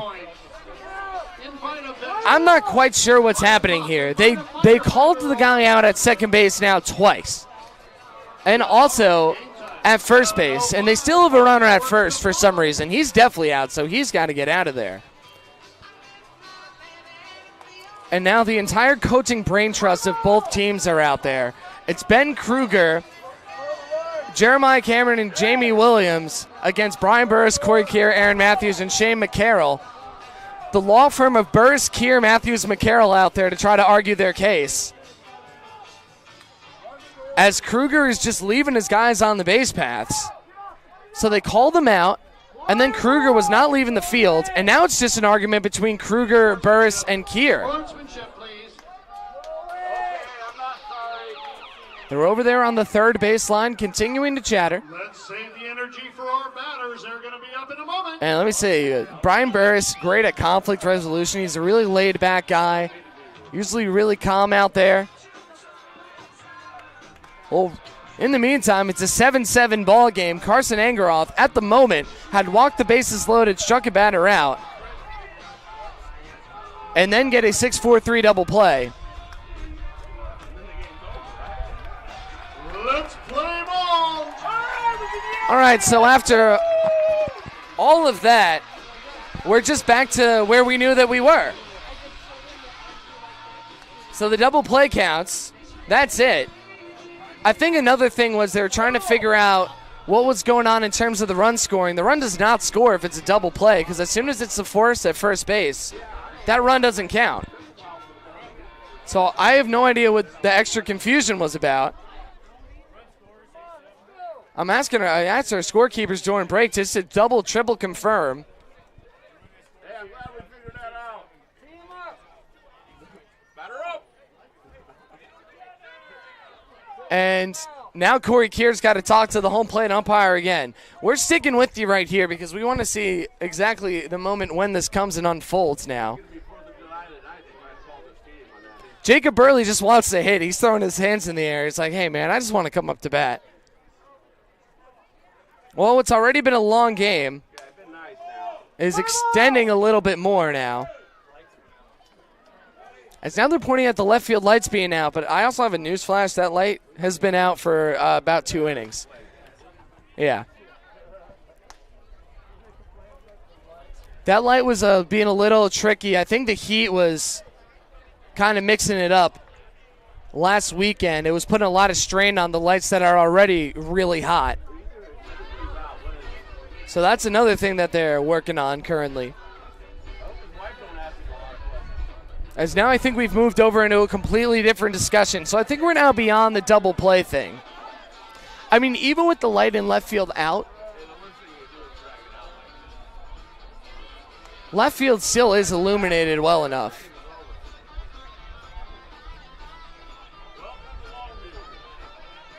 All right, so for now, to avoid any further speculation, we're going to step aside for a minute. When we come back, we'll hopefully have a resumption of this game on KDO and YouTube.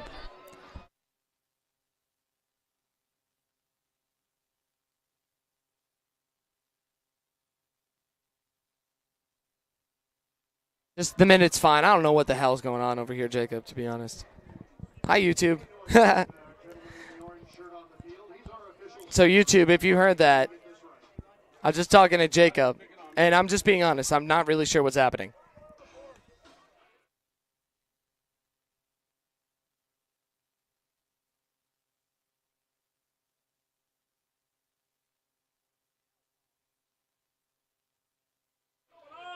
Like right now, is it hot? It is? Oh, all right. Jeez. That's all right. Hey, YouTube. Hi again.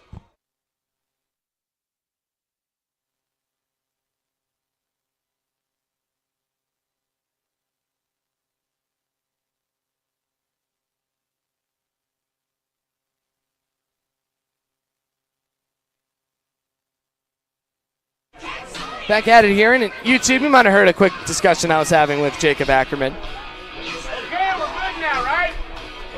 As I was just expressing my confusion to him, I apologize if there was a word in there. It snuck through. Nothing bad. As now they're continuing to talk, we're still not sure what's happening. It is the bottom of the 10th inning and a 7-7 tie. And that's really all we know. Jacob Burley's had his bat in his hand, his batting gloves on, his helmet on. For a long time. Now we're getting confirmation from the scoreboard. Okay, play ball!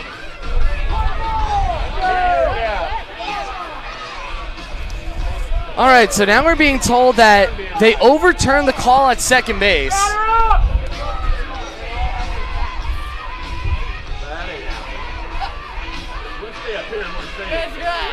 And because of that, the run does score. And the third out came when they left the field. All right, so now Cascade have an 8-7 lead. After all of that, okay, so let's play ball here with Jacob Burley leading off. So we're going to step aside while this pitcher warms up. We'll resume the bottom of the 10th right after this. Jacob, just 1 minute, please.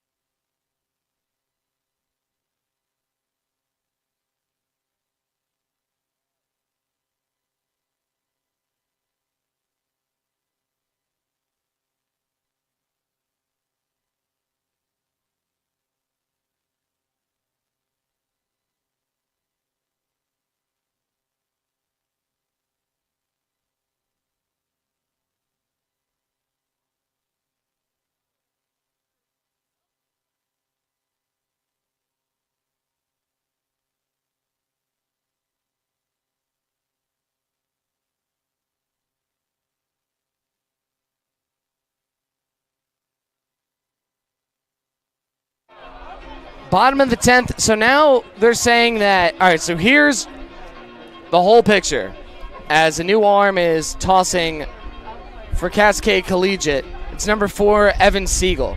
So here's what we know. The call at second base apparently was overturned. So it's just a 6-3 ground out. The run comes in to score. And then they're going to say that when the Cascade Collegiate squad left the field, that was the last out. So that's what they're telling us up here as Jacob Burley comes up. His team now trails 8-7. Evan Siegel.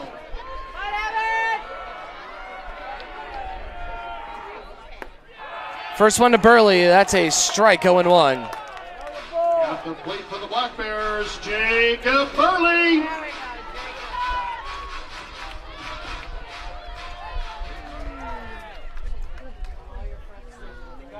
And Burley takes one for a ball down and away, 1-1.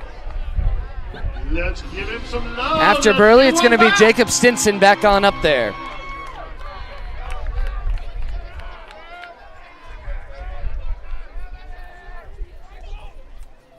And the curveball is low from Siegel, 2-1. So with that, that means that Grove's day is done. Harrison Grove threw an inning of 1-run ball. It was earned off of a hit and 3 walks.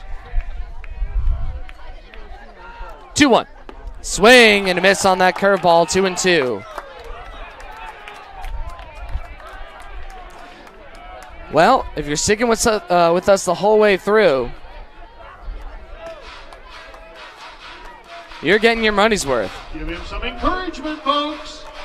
Free baseball here and more dramatic. Some confusion mixed in as well, but hey, that's baseball. As Burley takes one low, fills the count up 3-2. Burley is the tying run right now, and if he gets on base, can become still the tying run, but the guy after him will be the walk-off guy. 3-2, nobody on, nobody out. Siegel deals, and Burley chops one over to the shortstop. Ball fields it, lines it over to first, and sends him down for out number 1.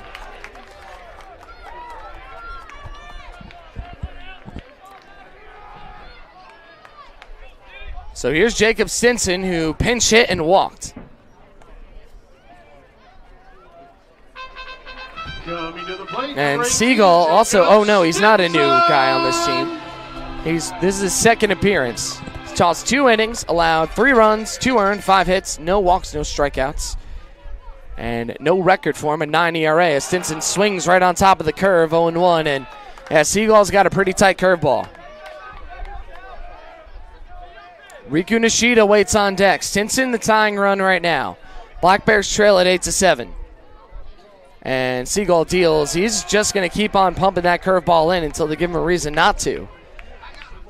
But they took it right there.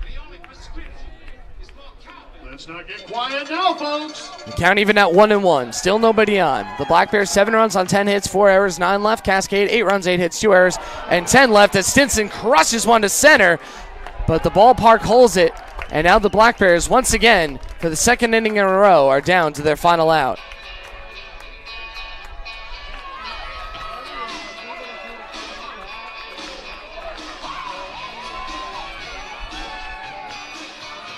Riku Nishida, his team's last hope, 2 for 5 today. Riku Nishida. First one to Riku, breaking ball on the outside corner, and the count 0-1. I think that whole dispute between the top and the bottom of this inning was longer than some of the half innings that we've seen today, as Nishida takes one inside, 1-1.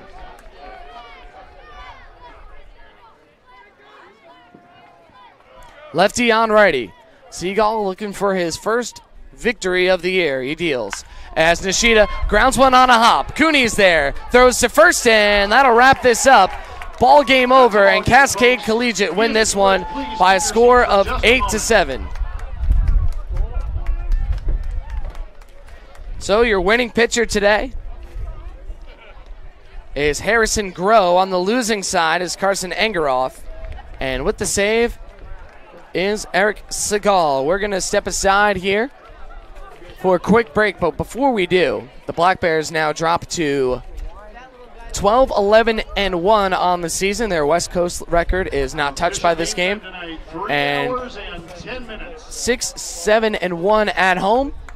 And Cascade Collegiate move up to 2 and 7 on the season, and will come and join us tomorrow on Independence Day Eve at 7:05 p.m. And you can come on down at his 50th birthday party tonight. The staff have got and get your tickets on CalixBlackBears.com. Also, you can listen on KEDO and watch at YouTube.com/Calix Black Bears, or just search Calix Black Bears over on YouTube. So that'll end this ball game here after 10 innings. The Black Bears lose this one by a score of 8-7. And when we come right back, we will have your Black Bears postgame show right after this on KEDO and on YouTube.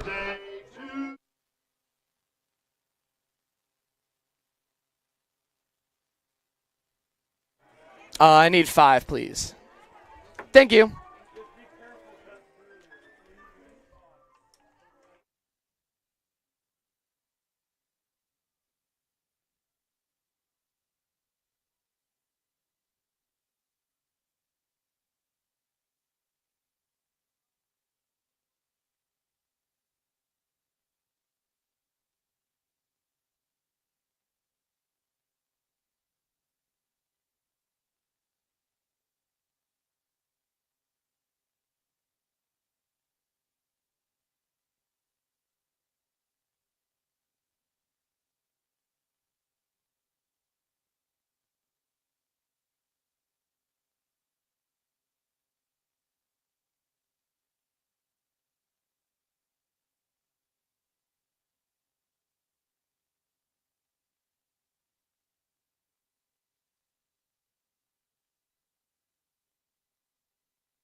Sorry about that. We're back here on the Cowlitz Black Bears post-game show. Jaden Shepard over to my left. Jaden,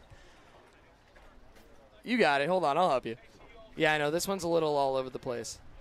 And, yeah, there you are. All right, so now our equipment is no longer malfunctioning, and we're good to go. So, Shepard, well, first and foremost, that's a tough one, but you guys have now played 25 innings in 2 straight days and got home super late last night. You going to have the energy to come out there tomorrow on Independence Day Eve? Always bringing the energy. I knew I asked the right guy that question. We were talking about that on the bus the other day. So 2 outs, bottom of the 9th. Your team's down by 2. That's like the situation you dream up in your head when you're playing wiffle ball in the backyard. How did you stay calm and collected in that moment to absolutely blast that ball into right field today? Honestly, I just told myself on deck when I was watching Torrey hit, just deep breaths. And I've been listening to a little podcast All right. on a baseball book, and it's just talking about how to stay mentally focused no matter what the situation is in the game. And just taking deep breaths and just visualizing success. That's awesome. So what book is that? What are you listening to right now? It's called The Book of Baseball. Okay.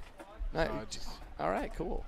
Yeah, that's great. I mean, I'm just thinking, man, next bus trip, I'm going to have to pop that one on. So, again, a tough loss tonight, but how do you bounce back from a situation like that, especially when there was so much controversy and confusion in between?